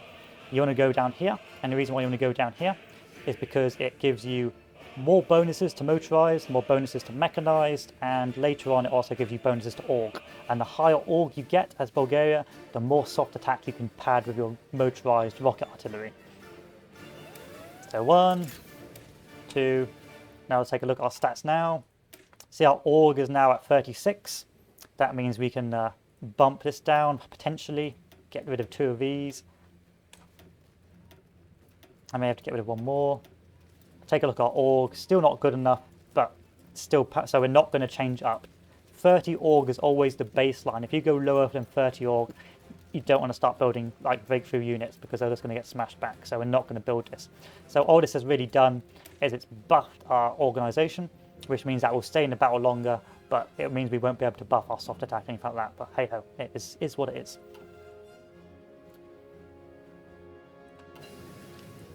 Dispersed industry, that's great news. Let's go down here. Let's demand our historical claims, and then let's build up. We're going to start building civs. I know what you're thinking. Why are we building civs this early late into the war? And the reason why we're building civs this late into the war is because we're going to take a big old penalty to our stability once we go into Barbarossa, which is going to destroy our production efficiency, our access to resources, and so on. So this is the part where we build up, and then later on is where we just try and maintain our production. So we're on our way to Mechanized 2. You can probably get it earlier, but you don't really need to get it earlier. Mechanized 2 before Barb is always nice to have. Okay, let's pause it, because I've just been cucked. We will gladly help. And then we can start bullying. So immediately go down, pin, pin, Yeah, why not? In. Let's slow it down a bit. Let's just show you the damage this does. So they can pierce me, but I've got good defense. No, wait, why am I defending? There we are.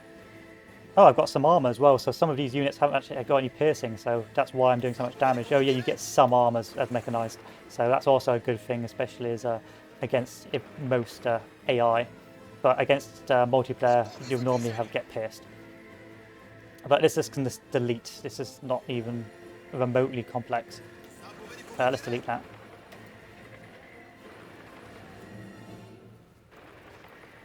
However, as I've said before, once a Soviet tank spots you, you're going to get clapped. So bear that in mind. Great for killing infantry. Don't put this anywhere near tanks. However, I don't know if I should tell you this, but okay. Let's tell you another bit of a weird hybrid meta. So, here's an interesting thing. So here, let's take a look at this. So right now you can see it's got 40% hardness. That means that any Soviet armor that comes along is just going to clap us with its hard attack and its soft attack. However, and here's the big however, if you want to survive longer against tanks, it's in fact more intelligent to go motorized. The reason why is because it's supposed to reduce the softness. I don't know why it hasn't reduced the softness, probably because I haven't changed. Oh, because I haven't clicked OK yet. But let me build another one for you. Let me build another one for you. Okay, this is a bit bugged. But what it's supposed to do is motorize is supposed to reduce your softness, and that means you're going to take less damage from tanks because tanks mostly deal with hard attack, meaning that you can stay in the battle longer against tanks, which is a bit weird. You'd think that a soft unit would get ridden over by a tank, but actually soft units survive longer against tanks than mechanized do because they don't get the double whammy of doom.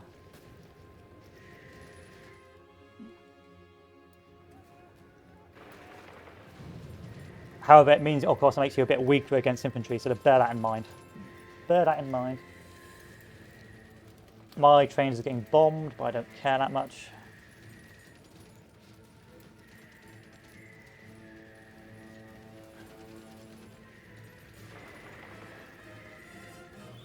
I'll bring these motorized over.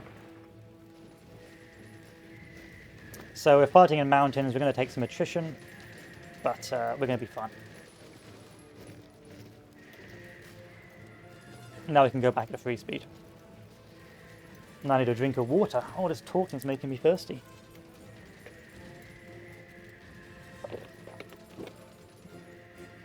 And so what you can do, if you're feeling very, very devilish, is you can make hybrid divisions. So soft attack units with high hard attack. And that's a way to counter tanks, but it's a very fine line to do it. It's very difficult to do, and you've got to optimize your divisions quite well, otherwise things don't go the way you plan.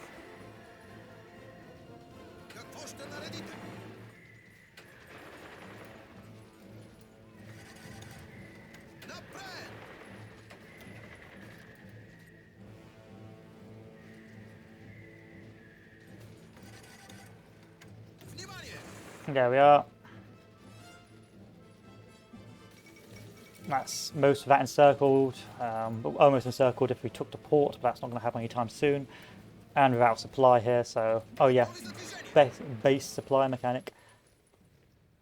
Long live the supply mechanic. So now we can just bully with impunity.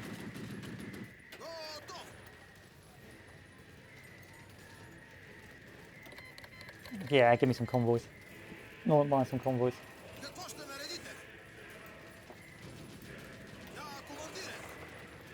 We can turn this to 4 speed again.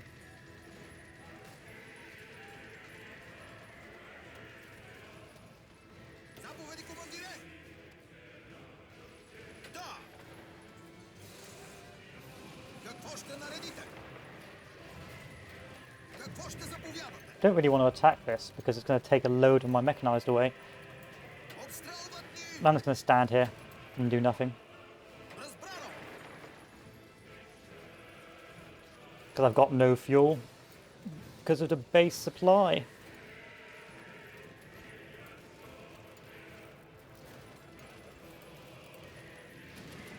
But even with no fuel, I'm still beating these, which is... Oh, I was beating these, and now I'm no longer beating these. What a shame.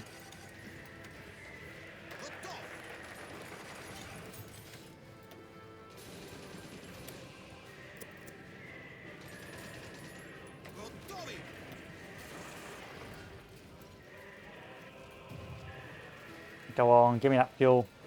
Give me that sweet, sweet fuel.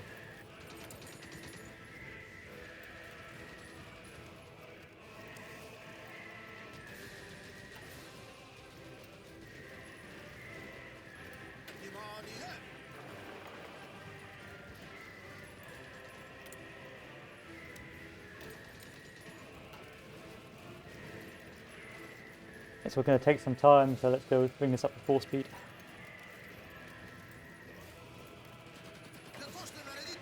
This is where we retreat, because I don't want to be here with my units anymore, because the AI is going to choke me.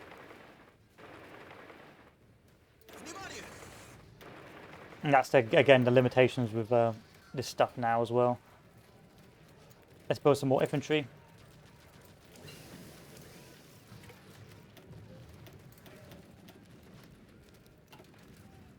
Next step in our master plan. Let's build mechanized tree. We're not going to get it in time, but why not? So now we have our mechanized 2. So our mechanized 2, we're going to switch out. We're going to immediately go production cost. Production cost. Actually, how fast are these mechanized 2s? No, oh, you're not going to tell me the speed. There you are. 10 kilometers. So if you want to go as fast as a motorized unit, you need to buff this up to 12. That's going to cost you so much. Whereas 10 kilometers is acceptable for what it is. So instead, if we go production cost, reliability, production cost, almost.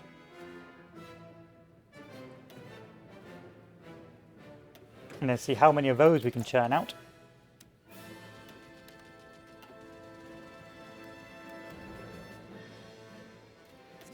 Put these on the border.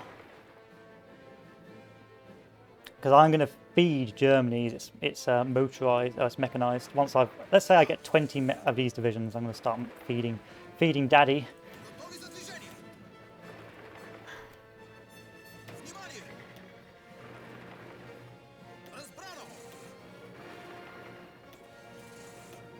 There we are. And now we can wait. Build some more of these. Actually, let's go for 15. Once I build 15, we'll call it quits here.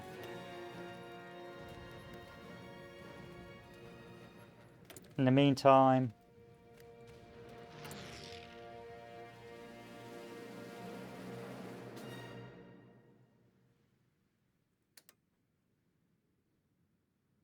let's go with nothing. Let's go with nothing. Yeah, why not? Let's go with nothing. Recon company, so we can assign a recon to this guy now. Let's go motorized recon.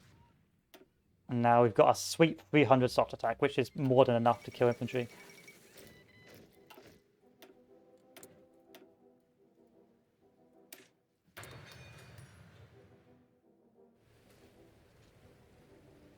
We've also run out of our manpower, so what we're going to be doing next is reducing that.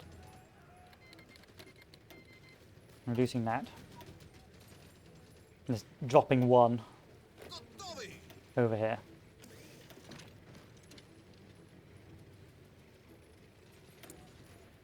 It may mean we get naval invaded, but hey ho. And so what has this done for us? So what does the Mechanized 2 do for us? It gives us a higher soft attack. It gives us higher breakthrough. It upgrades our hardness by 5%, which is nice. And it gives us a bit more armour. Still pretty easy to be pierced, but still very nice to have. And of course we got decent orcs. So you have altogether an absolute nightmare for infantry. And we are churning out 7 a day. So we can eventually give the rest to Germany. But what I'm going to do is I'm not going to actually give it to Germany in this game. I'm just going to let it produce over, and show you at the end of the game how much mechanized I had, which I could have potentially given Germany because of this build. So of course, if you're thinking of doing a multiplayer, then it could be a nice thing to have.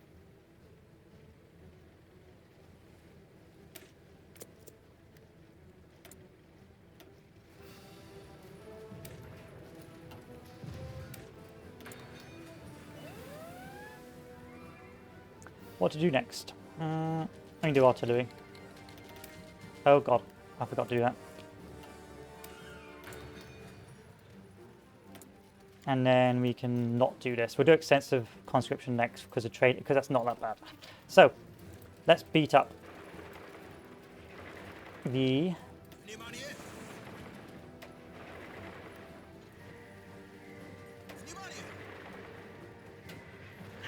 the Germans, the Yugoslavians.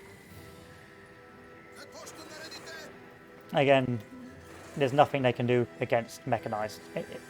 Infantry will always lose against mechanized unless it's got some form of strong anti-tank investment, or at least some anti-tank investment, and most people will not invest in anti-tank.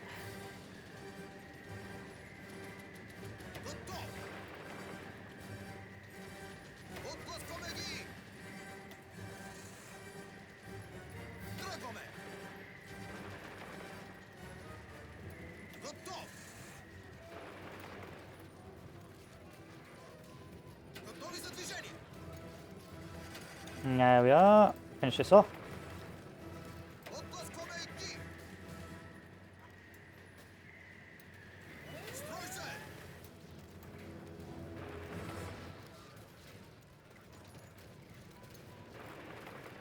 And there's our encirclement, and we can carry on.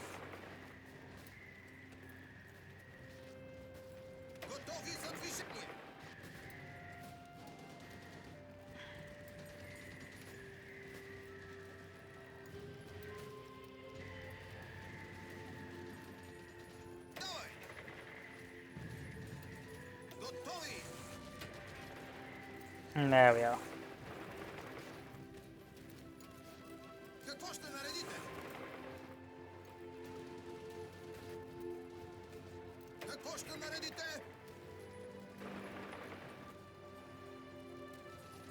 Of course, I'm running out of fuel because I'm advancing so quickly, but that's the price one's got to pay for being such a god gamer.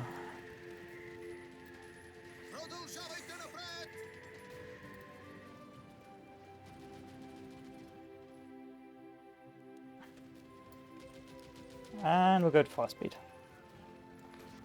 The Italians are on side right now. I don't think it's in my interest to beat up the Italians. Especially with Barb coming up.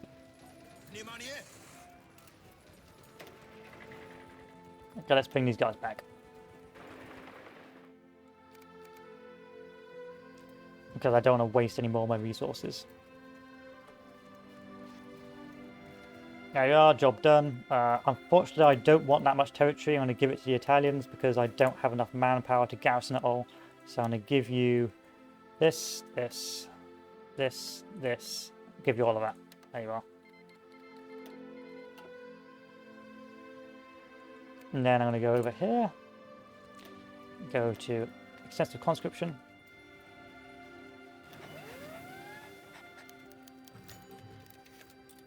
Stop giving me land! Stop giving me land. I can't afford it.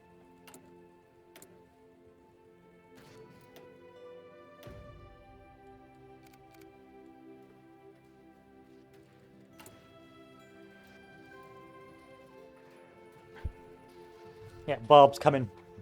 But let's go to chill for a bit. So I need my manpower up, which is still pretty lacking.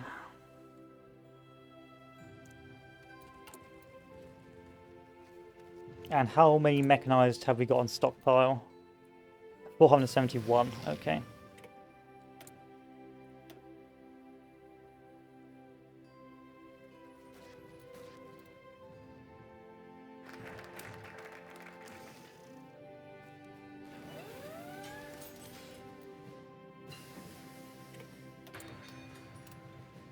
And next, oh god, it's all going on. Stop with the, stop with all of this now. Okay, there we are. Artillery, upgrade the artillery. I don't see why not. And then we'll go down here to go and hopefully reduce the pressure we have on this stuff here.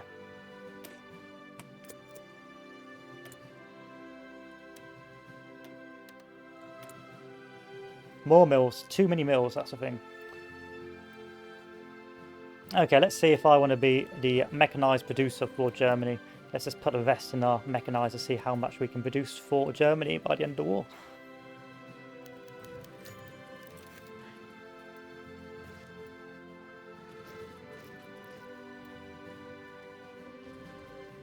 Fair one. I didn't even know there was a mobile phone version of this, if I'm honest. That's quite interesting. So, we have got our 14. 14 is an unlucky number. You know what? 14 is fine. We've got our 14 mechanized divisions, which already makes us god tier. So we can now train these up for Barb and bring them over in this direction. I didn't even know there's more. Yeah, I didn't even know there's a online phone version.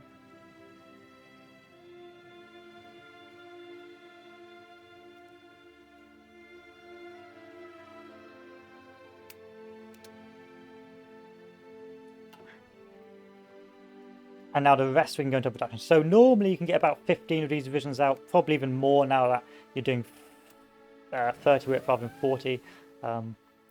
I can tend to get about 15 of these buys out, 40 whips out by Barb, but they're a pain to micro, so I don't overdo it.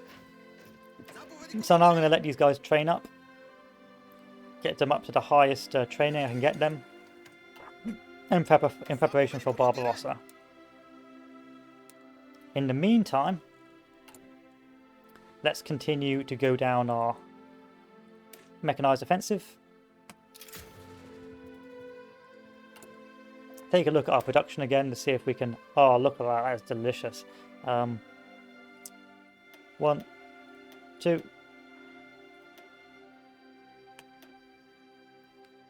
Almost, but not quite. That's delicious, I like that.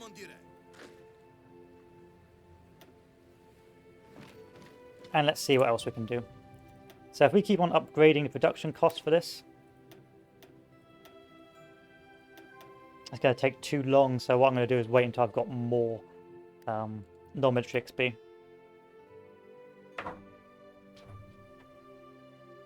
That's cool. I like that. I think that's interesting.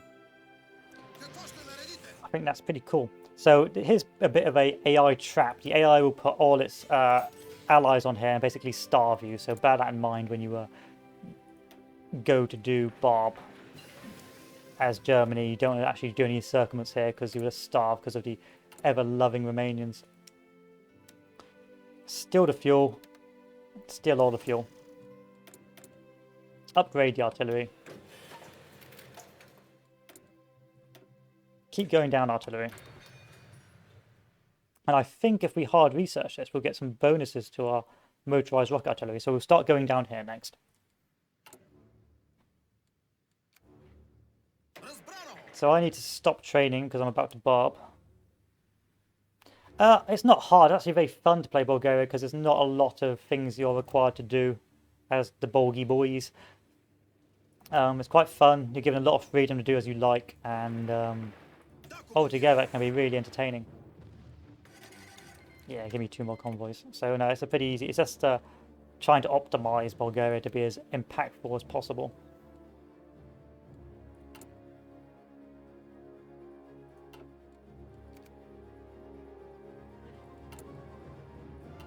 Which I think I'm just about doing. So you could increase the armor of this, but most of the time having mechanized is good.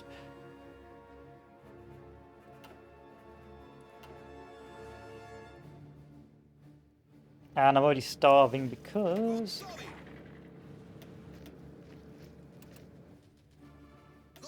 the Romanians are starving this sector, which is great. So how much is my attrition each turn? 6 attrition. Not enough to make me cry just yet. Not enough to make me cry just yet. But give it time. There we are, the Soviets, so let's join the war. Barb starts. Join war. Let's fight. Yes, historic mode. Just to simulate historical games. So here we have a disgusting tank, which we will not be able to do anything about.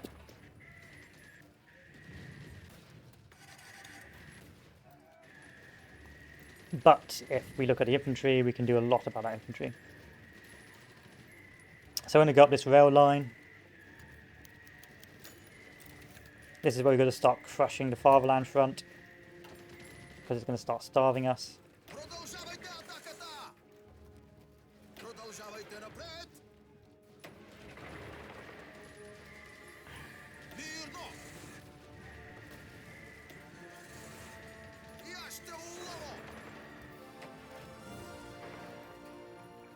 We just got reinforced memed, or deorg memed.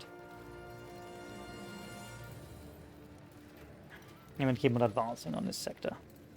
Unfortunately, we are beginning to run out of fuel because I've put too many units in this sector. Really should be splitting these up. So having 5 here, 5 up north.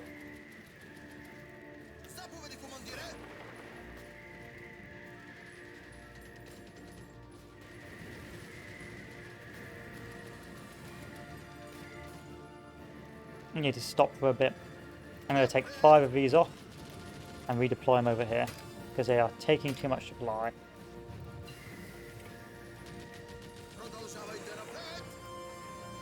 Taking far too much supply.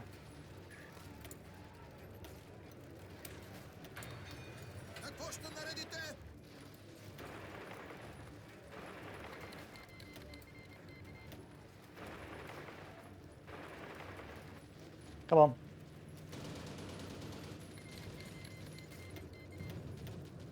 There we are. Let's redeploy these back up north to Warsaw. And then the rest we can play around with some more.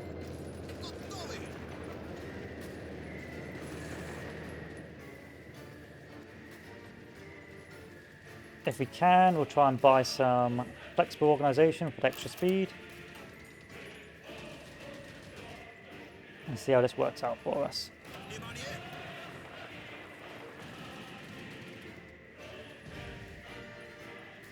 And it's not going to work out because there's just too many infantry units here. So never fight on this front because you're just going to starve. Unless it's a multiplayer game and then you'll be fine.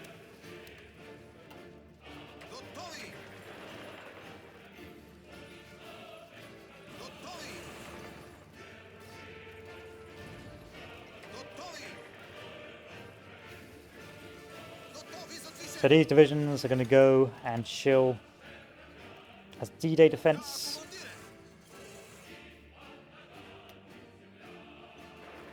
And then my other 5 divisions are going to be, or my other 7 divisions are going to be of use over here. So where to use them? I'm going to go and use them over here.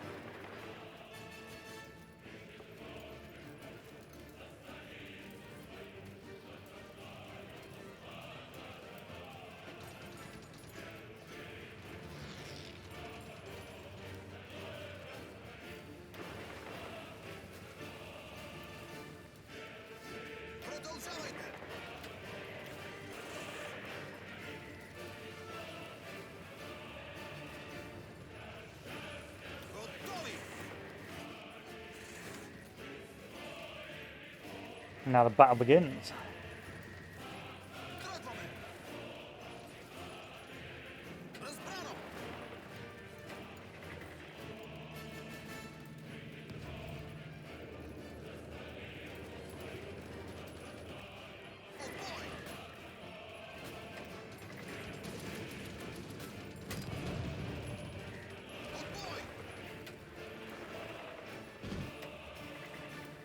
And once again, I'm out of fuel. Such is life.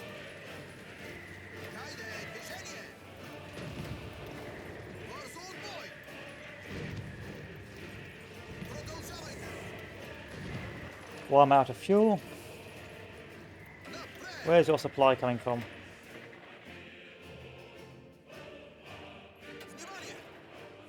Over here. Motorize it, please. Thank you.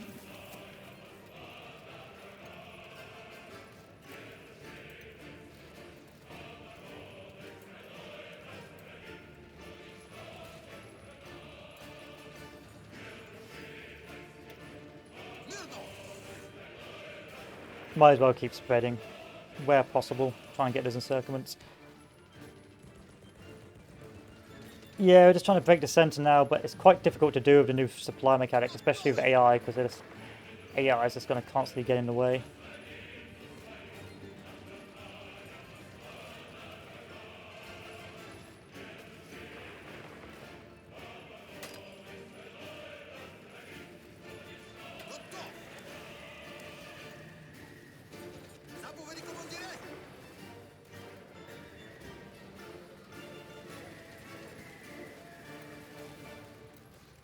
But generally, pound for pound, you're always going to win in these engagements.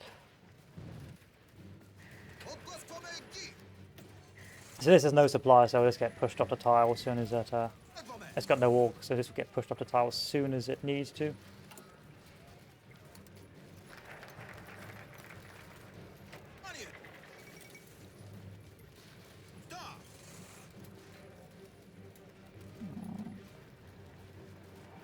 Let's do the Third Bulgarian Empire for the extra mills.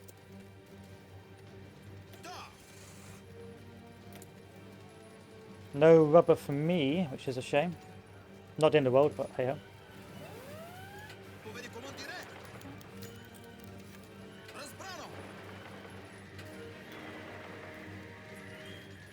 So we're quite sort of struggling to pull off any breakthroughs right now because of the supply issues.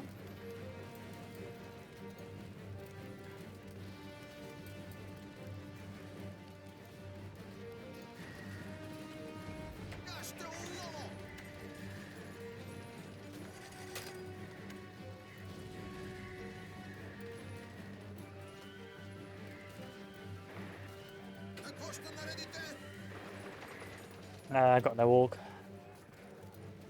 Got no org.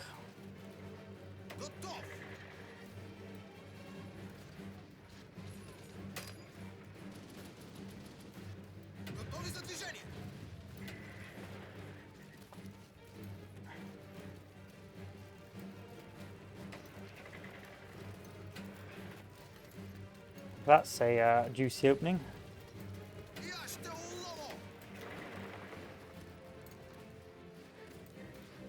But you can see I'm not being pushed back, but then again, it doesn't really count this early on. Doesn't really count this early on.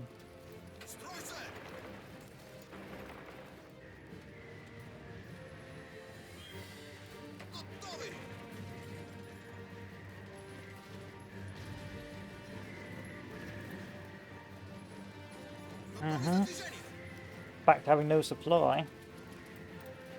And that's why it's so important to have these guys with fully upgraded logistics companies, because if not, you can have a bad time. No rubber.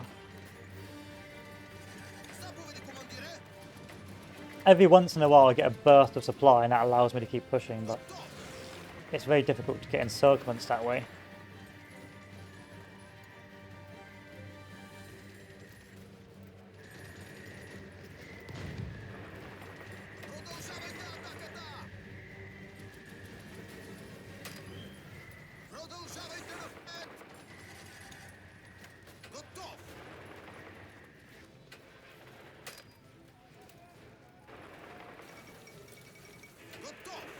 There we are.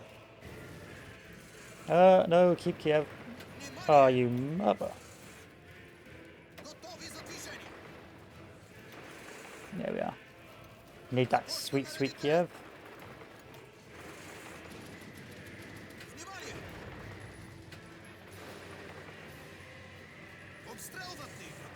Not going to push in those marshes.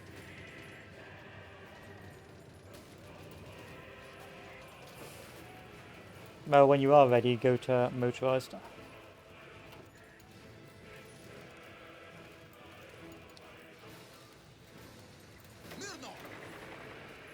Who's bombing my planes? Oh god. Start building lots and lots and lots of AA. I don't have any AA technology, so I can't build any AA. That's a shame. No Air Force? Okay, no Air Force.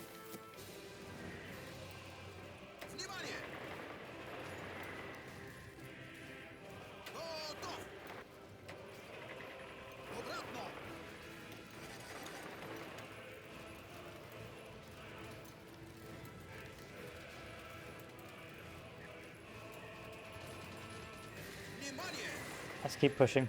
That's an encirclement. If I can get it.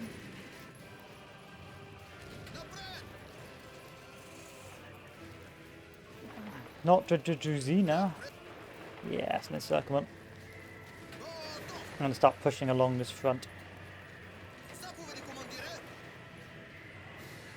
Oh, I got deorged. I got too greedy. There we are. Not a very good one. Not a very impressive encirclement, but still nonetheless.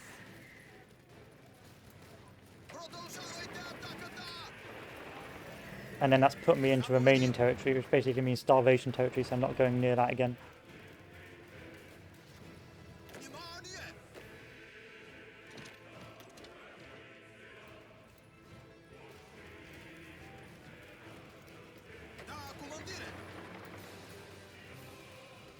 Yeah, it's pretty easy against the eye. Like, they can't counter it. You have to have extremely good micro, or at least some decent tanks to counter this.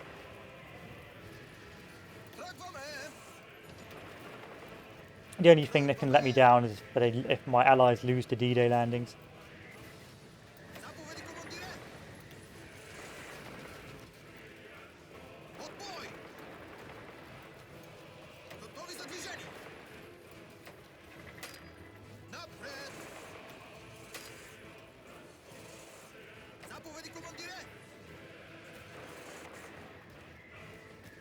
This is what the design is built for, making those breakthroughs. Exploiting ahead, making those breakthroughs, and then letting the German infantry come up behind. But as soon as those tanks turn up, you just run.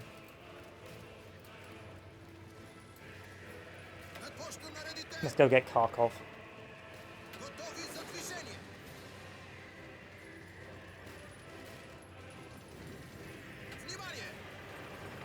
I've been deorged because I've been pushing too hard, too fast. Okay, no more deorg, let's go.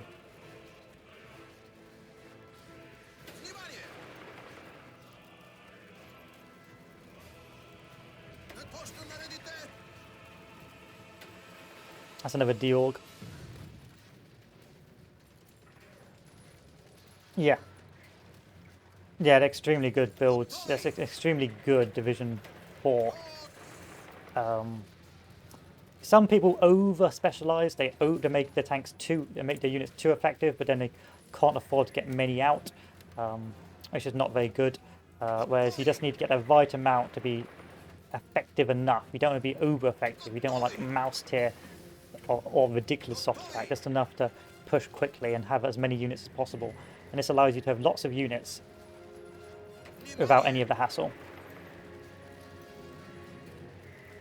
Okay, yeah, let's turn Kharkov into a supply dump.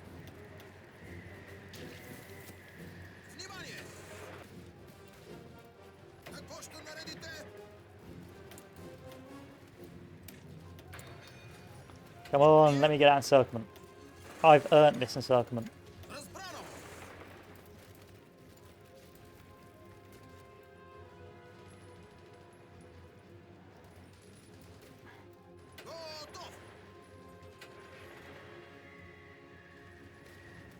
There we are.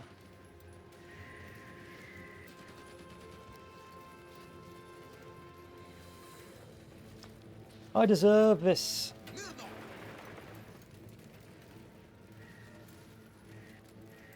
At least give me Stalino.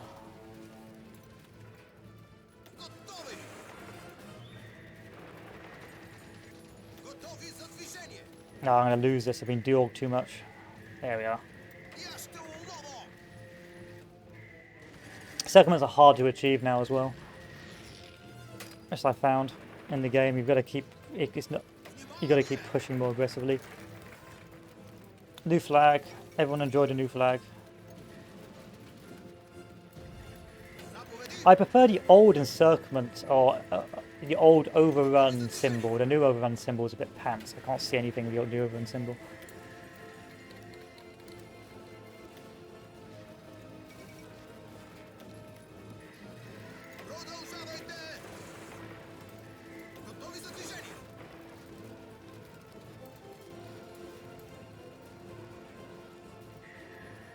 Get off the cap. Now.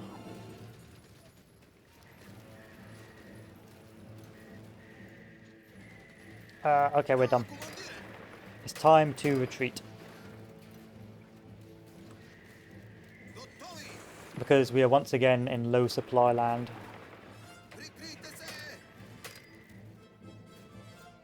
Instead, we'll just keep pushing to Stalingrad.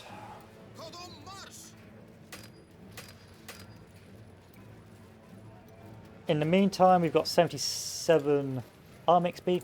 So once again, let's keep maximising our mechanised production cost.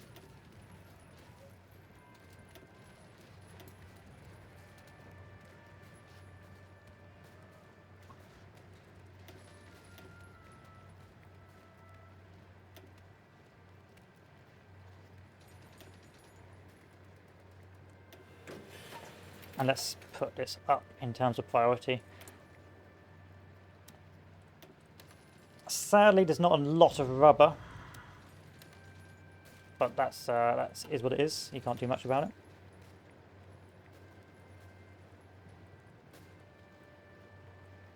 Let's go Prussia the Balkans next.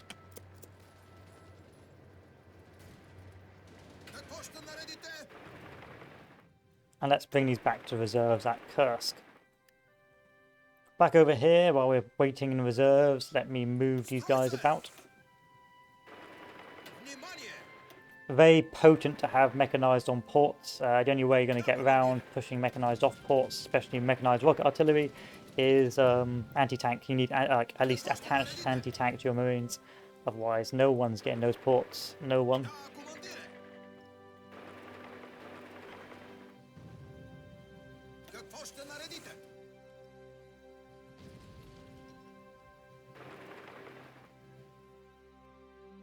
And we have currently got 1,900 mechanised too, so that is what could potentially be going to Germany right now, which is plenty. Anyway, let's take a look at the supply. Pretty bad over there. Pretty good in the north. I could go up north and try and do some encirclements there. Or I could keep extending the lines and trying to go for Stalingrad early. I think what I want to do is try and push to Rostov, but it's not very well supplied. We'll give it one more push a go in the south.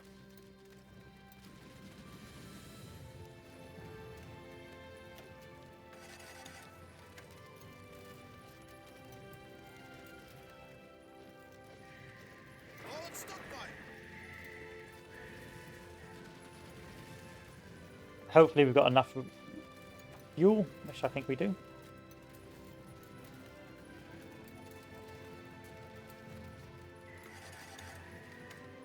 This is taking a while because this is in woods, and woods makes it very difficult to push. And now I've run out of fuel, but I'm still pushing anyway because who cares about fuel?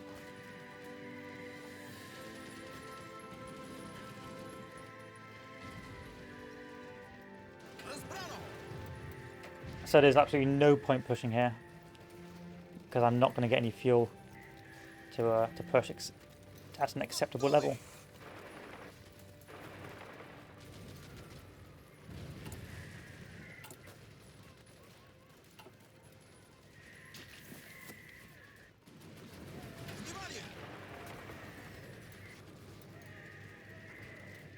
He says as he still continues to try and push like a bleb. Oh, there's the next supply depot for these guys. It's Rostov, so if I can get Rostov...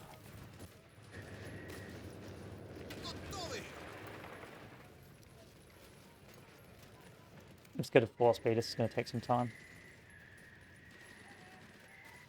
The winter's set in, so the terrain's going to be garbage.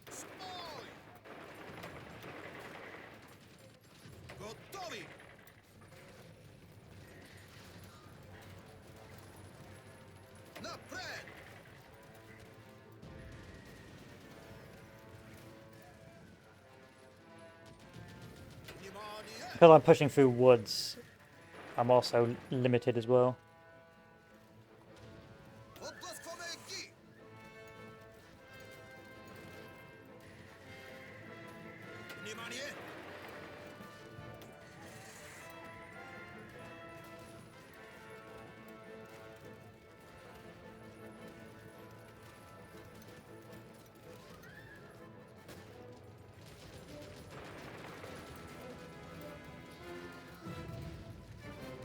Retake this rail line. I don't think I'll have one rail line down to south. That's not going to matter.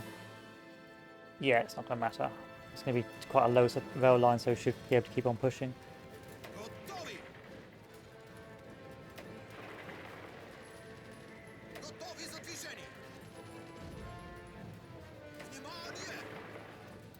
Good. That should be Rostov in our hands soon.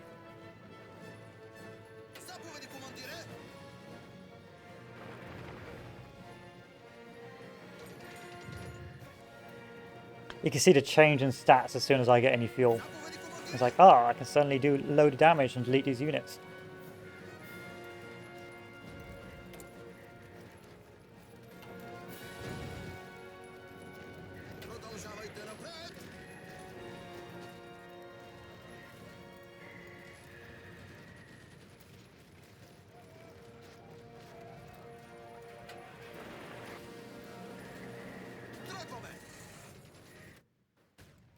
Meanwhile, the AI has not tuned too well up north.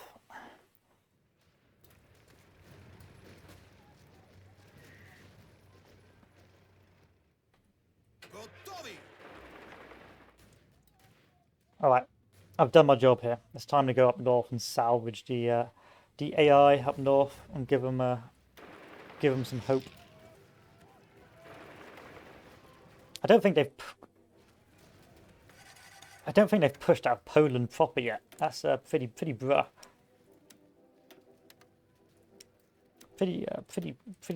Yeah.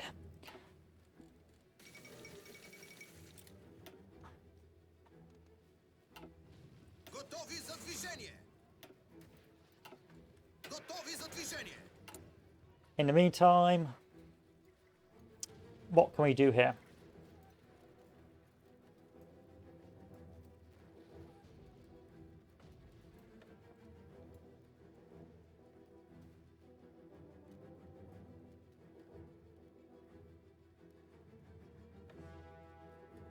Why not? Why not? Okay, where are my tank divisions? Where are they going? Where are they now? There they are. Okay, Operation Salvage the Situation in the North begins.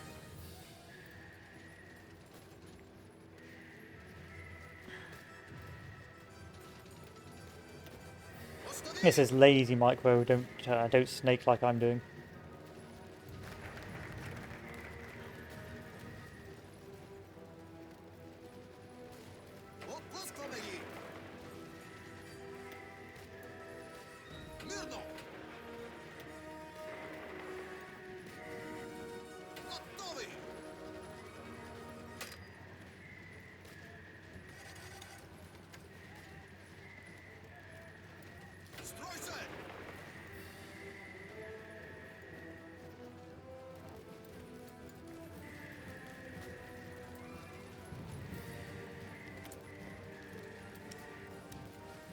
There we are.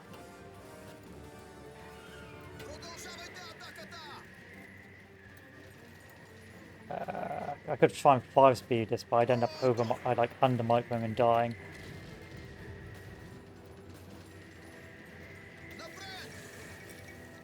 Don't get out, please don't get out.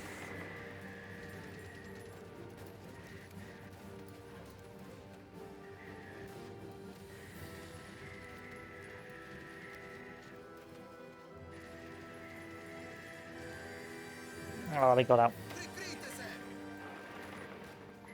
It's a shame. Okay, let's crash this pocket anyway.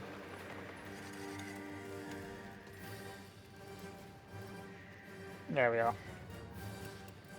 So this pocket's been closed. Let's focus on salvaging or finishing it off. Over the winter.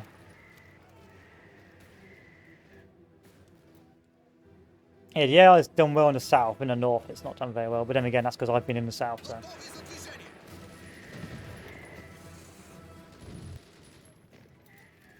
You can tell. Alright, so that's a good judge of effectiveness. See how much they pushed here, but not up north.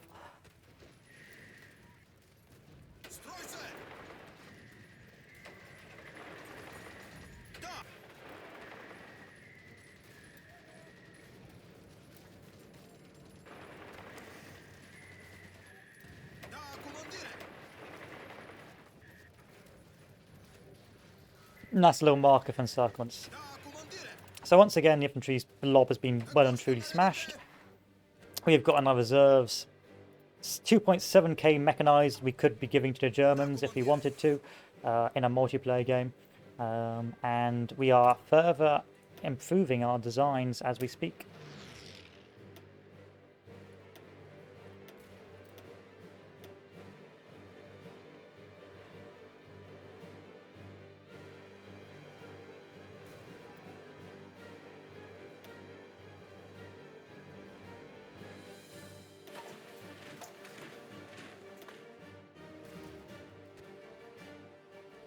I'm making 16 a day. That's pretty good.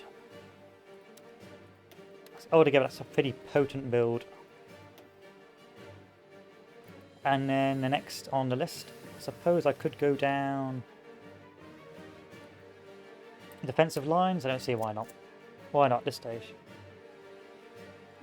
Yeah, yeah. The winter can be a bit of a pain, especially in the game now with supply added. But again, if you've got good stats, it doesn't really matter. So next encirclement will be over in this objective. I'm going to cross the Stalin line. That's the thing. That's the reason the AI is so stuck right now. Is that the Stalin line is sort of been their undoing. I need to keep on crushing the fatherland front.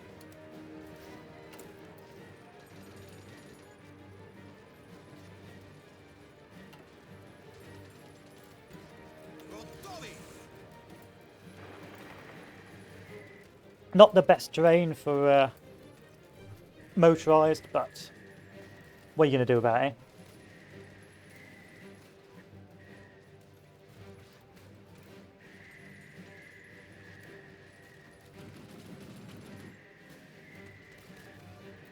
At least I'm getting fuel, that's what counts.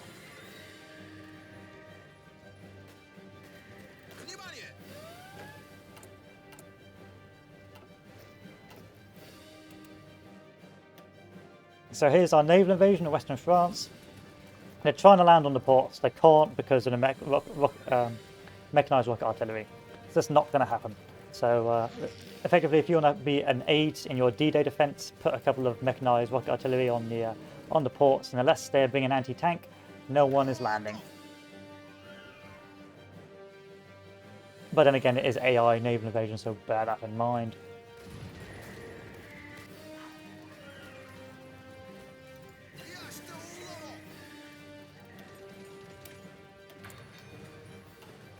Oh, did I get reinforcement? Oh, that's so cursed.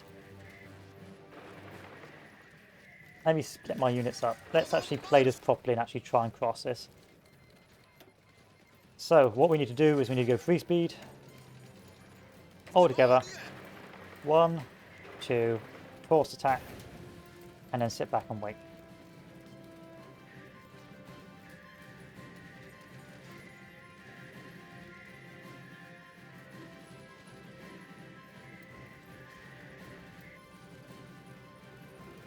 And that's because of the river line defense. So it's part of the Stalin line. That's why it's a complete nightmare to try and break across.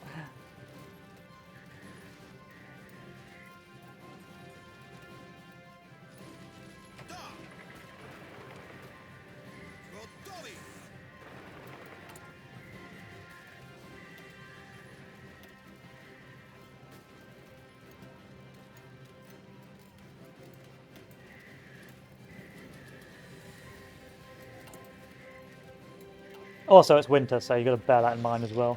And now it's no longer winter, so hopefully I can start doing stuff. I shouldn't be attacking here.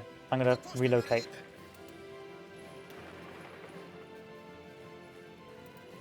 And instead, I'm going to attack across these plains. Moscow's on its way out. Stalingrad's on its way out. The game's going to be won probably by 42, if I'm honest.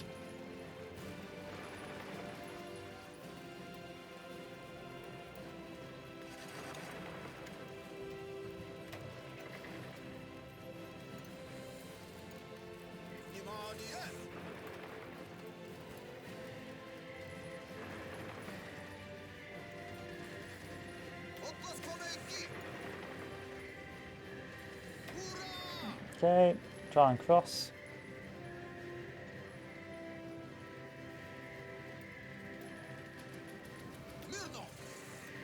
Or don't.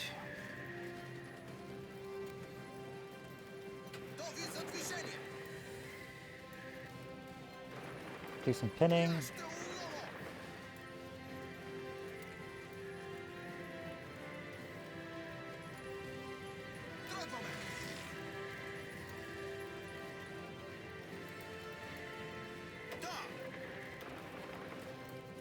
Get pushed back because I got deorged. Need to invest in more ores.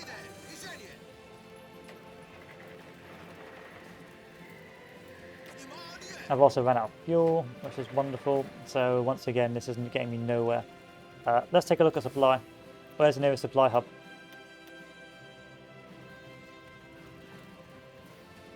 This is the nearest supply hub. So what I should be pushing for is up by Valeria Luki. Or I should push this port here.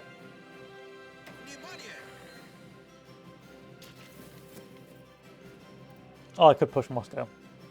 I could do a lot of things right now.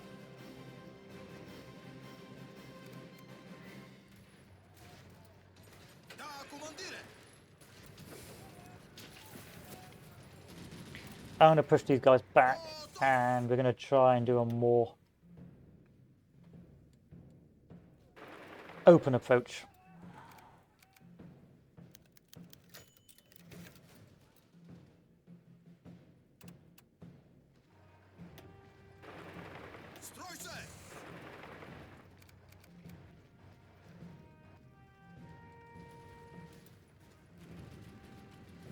Where's the enemy supplies? Okay, Valery Luki is where we want to go. We can get Valery Luki where we're living a dream.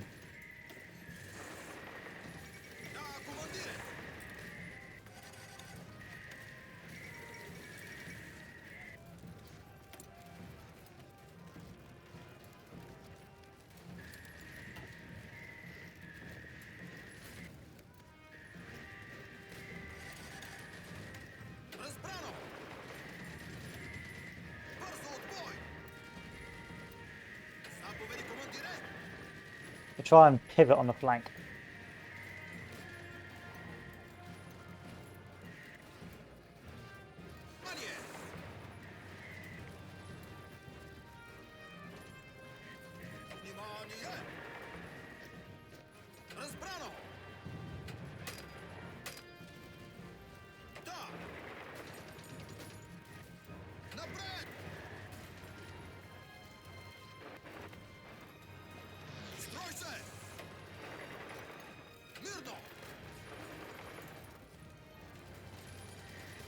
Which is sort of getting me somewhere, but not really.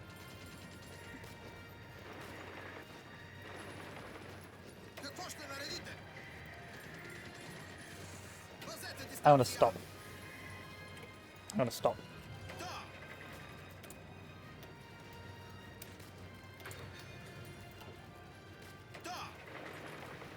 Get all my troops in position and try and do another attack with Valery Luki.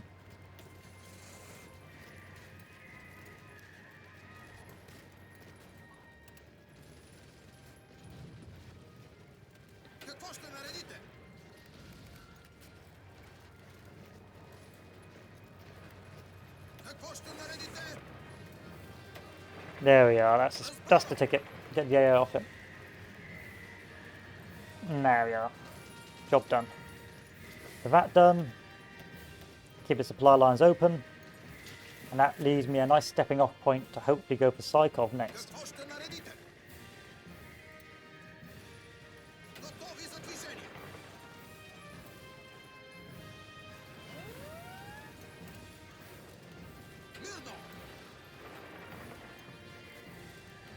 Let's do a force attack to make this go quickly.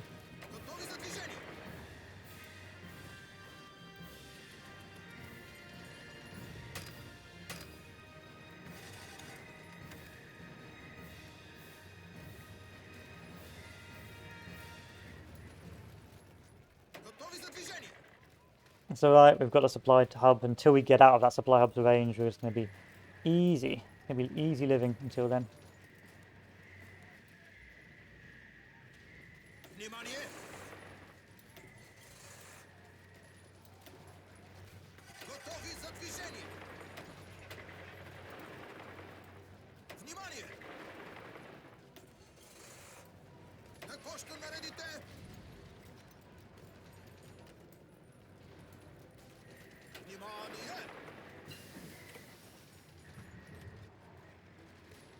And there we are. That's all we needed to do. And then we just got to clear this out.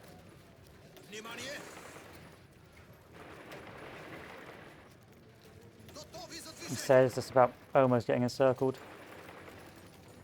Let's bring this down and clear it.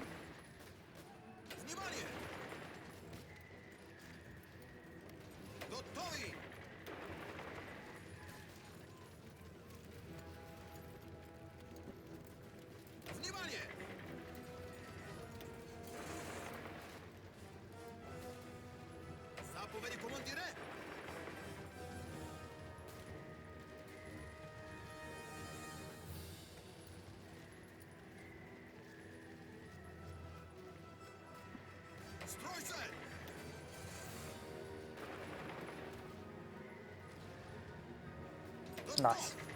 Nice. Fairly painless. It's all about... It's not... My units aren't bad, it's just that there's no supply, so my units are bad. As soon as your supply drops, your units just hemorrhage combat effectiveness.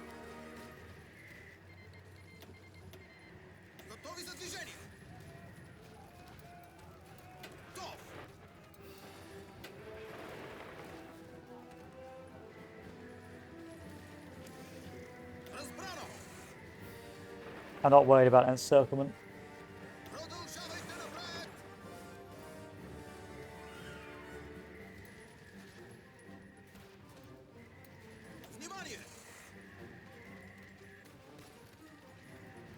No, they took Narva. That's a bit of a nuisance.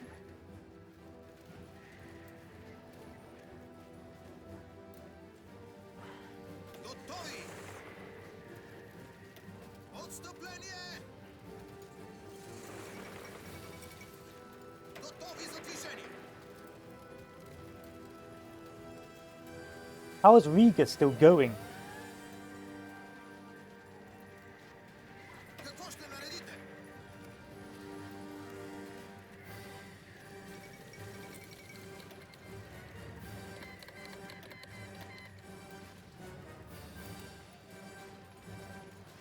Crush this pocket. If you can't go for Riga, go for next to it.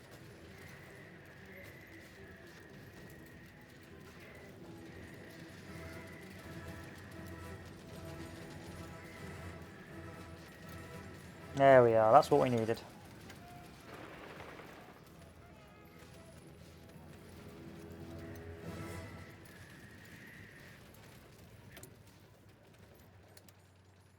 And job done.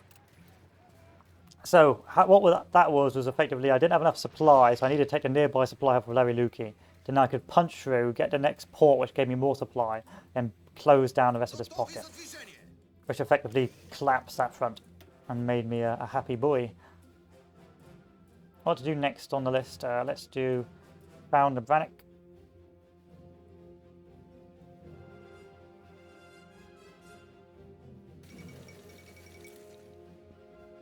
I'd rather do depose the Tsar. Why not? Let's laugh it. We've also still have got 4.3k mechanized to give to the Germans if there was a Germany player. So bear that in mind, that Germany would have as many mechanized as he could possibly want.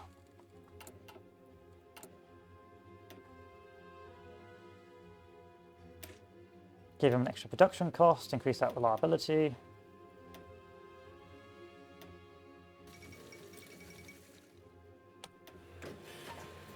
And we are good. And our stats are still pretty around that level, you know? It's still pretty mediocre, but hey ho. Anyway, where were we? Any D-Day attempts? Not really. Things are still pretty stagnant. Not really, no.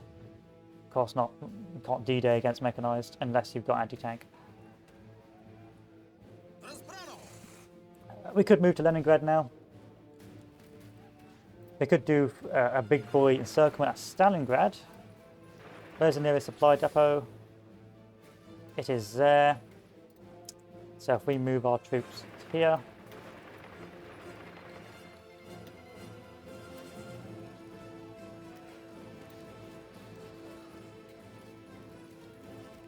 That's cool.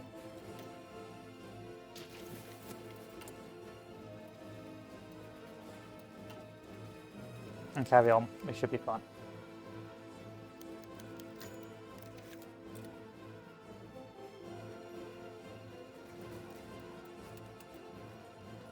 We're done. Okay, next. So at this stage, the Soviet Union would have fallen apart. Would be called GG, but we'll finish it off.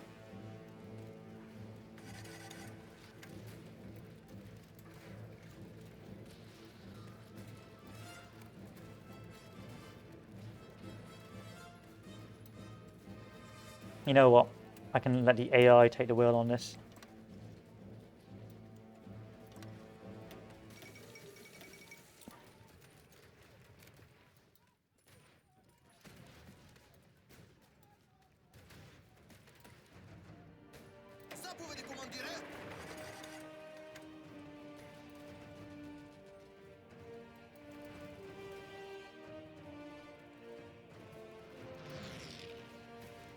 There we are, final encirclement. So hopefully the game will end, if not it's going to go on for ages.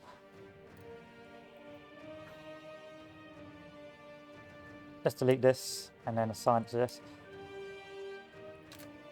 So generally that's what the Bulgarian units are for. It's supposed to be those punch-through units to get you that breakthrough or to mop up and push through any opportunistic Soviet infantry that's trying to stop the German tanks doing what they want. Pound for pound, nothing's going to stop you apart from the Soviet tanks or bad supply. And in which case, you can just mop through that with impunity and not be halted in the slightest. The only counter to this is really anti-tank. And also if you have got armor. But if they haven't got armor, I made a mistake there. That's going to lead to a D-Day. You know what? Let them D-Day. You haven't got if the Soviets have got lots of armor, especially lots of garbage light armor, any form of armor really is just going to stop you being able to do what you need to do.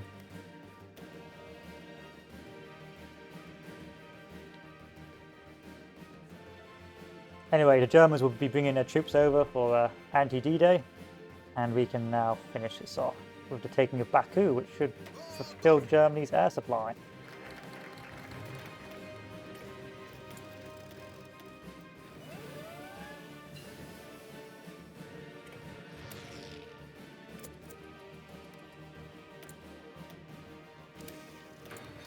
Oil supply, not air supply. I shouldn't have my mechanized here. This is a waste of time having mechanized here. Instead, just put a mechanized generally across this line to do as you wish.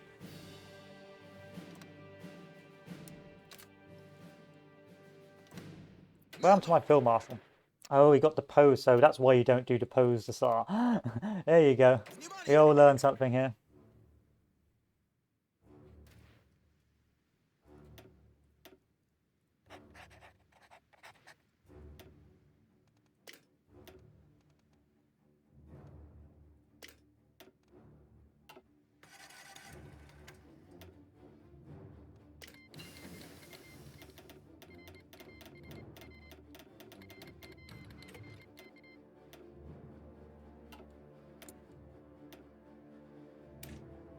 And finish off.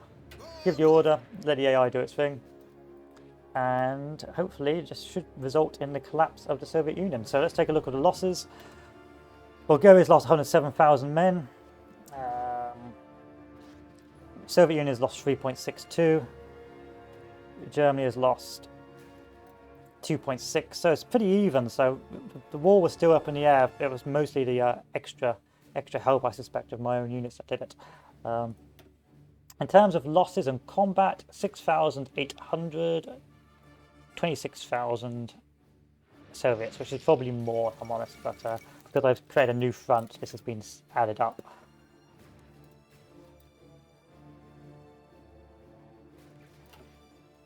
If Leningrad lost, all it takes is Baku, I believe, and then hopefully the war should be over. But sometimes you've got to fight for ages into Soviet territory, which is a bit of a nightmare.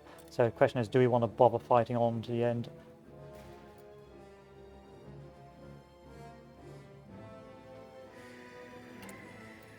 I'm running out of motorized rocket artillery, so once that's done, we need to go over here. Where's my motorized rocket artillery?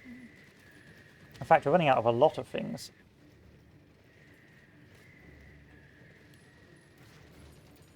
What happened to... Oh, I had a civil war.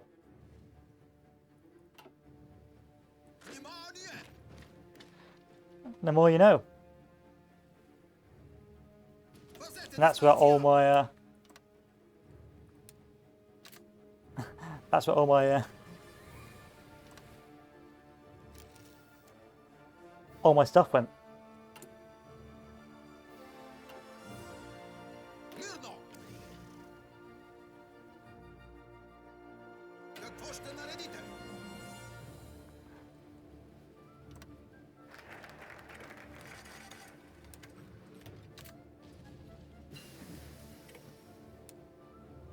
I should get that stuff back though, fingers crossed.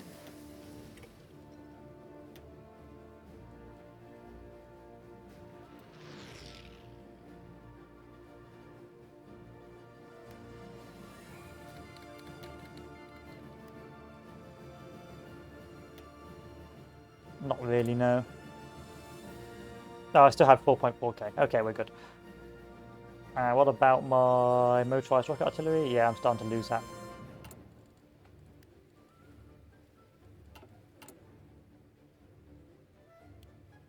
I didn't even know I had a civil war. That's a bit funny. A bit, oof.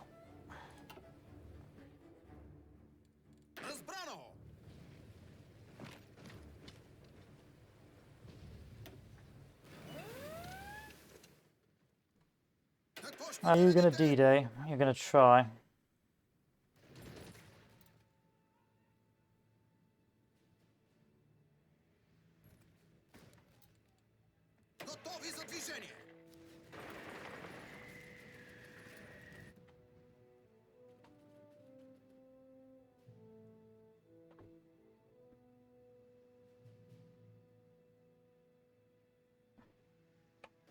We shouldn't. It just shouldn't take that long to get Baku, boys. Baku should be a pretty easy thing to get hold of.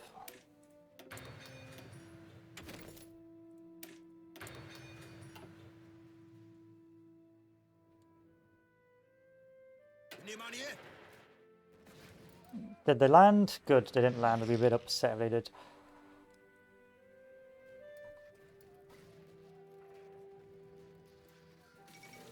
There we are. Baku's gone.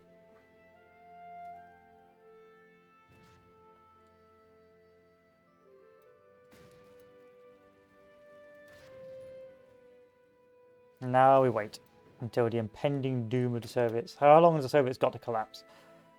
A very long time, apparently, according to their stats.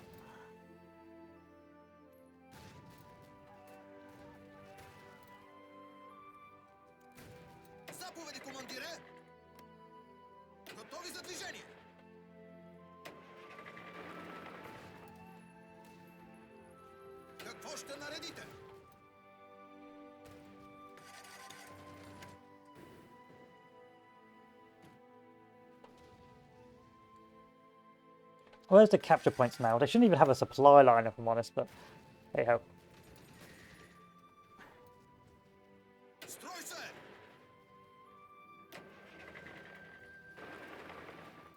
Now it's snowing, so I suspect that's probably why my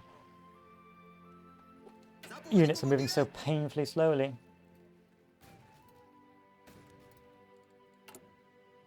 And I'm gradually beginning to rapidly run out of motorized rocket artillery.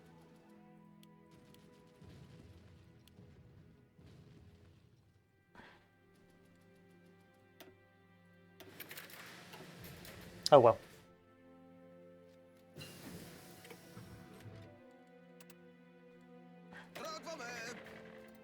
We can stop that. Where are the next capture points? That's another thing we've got to really bear in mind. So where's Moscow anyway? Moscow's over here. Just push the Roger Urals, why not? Finish this off, hopefully. And then chill.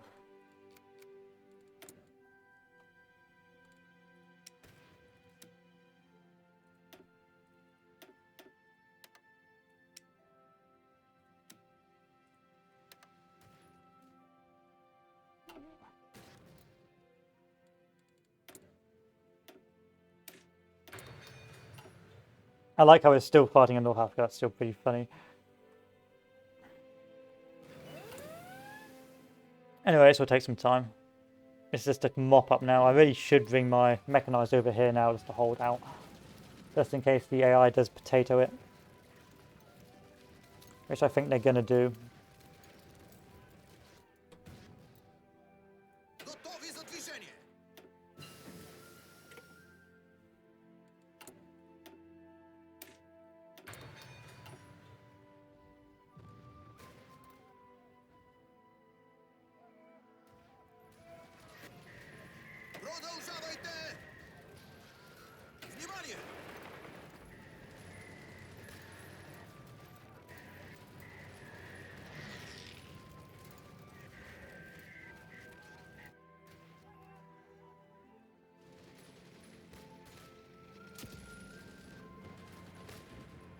Interesting use of 30 divisions AI. I'm very impressed by that.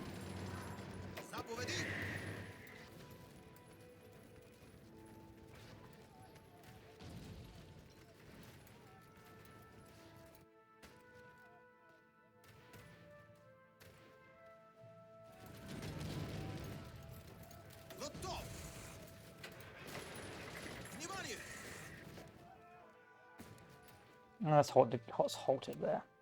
So it's pretty clear at this stage that the game is won. We've taken all the supply positions, taken all the caps.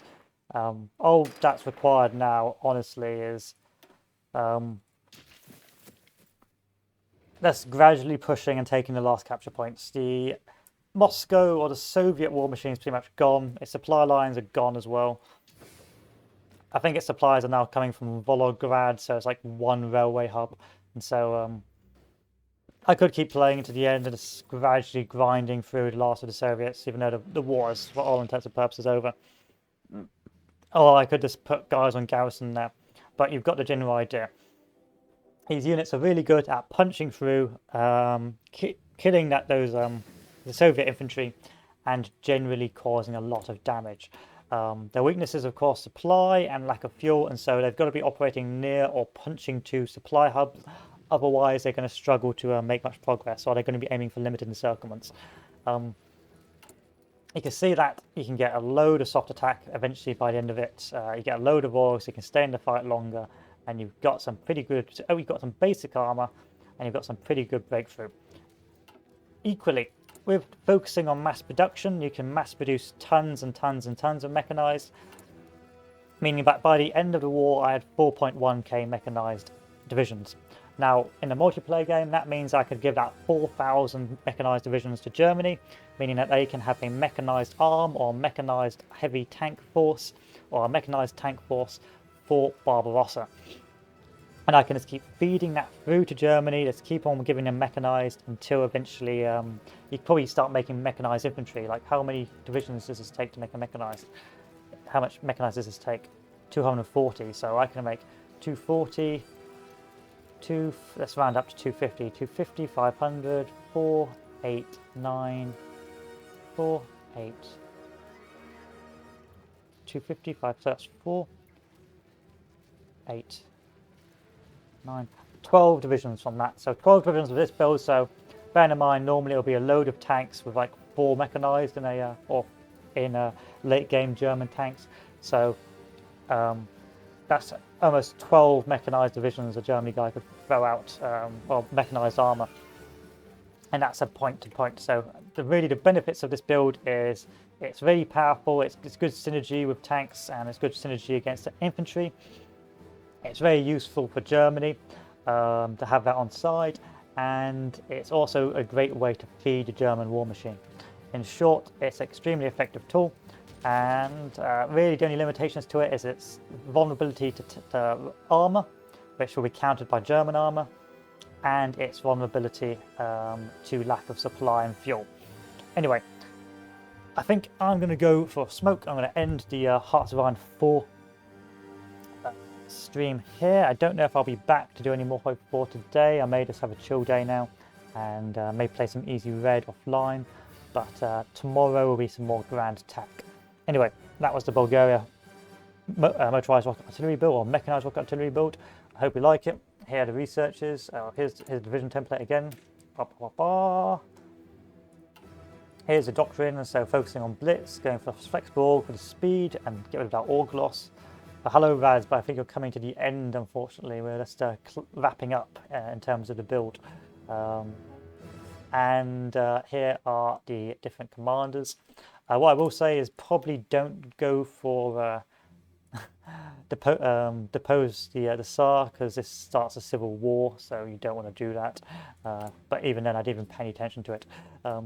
In short, very good, very effective, very useful. Okay. Can I be bothered to do a Soviet game? Can I be bothered to do a Soviet game?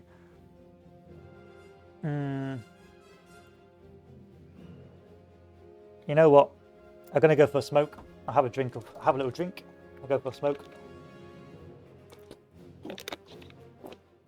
and we'll do a Soviet game. And I'll show you my optimization.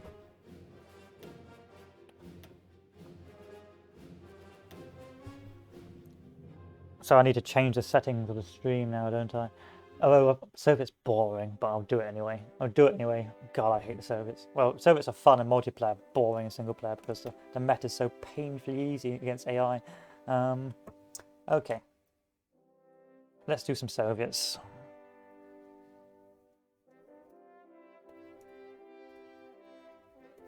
Let's do some Soviets. So, I'll be back shortly, and then we'll do the Soviet campaign. Anyway, let me mute myself. Now, be good, chat. Don't lie to people about meta, and I'll see you all soon. Oh yeah, here's a text. There you are.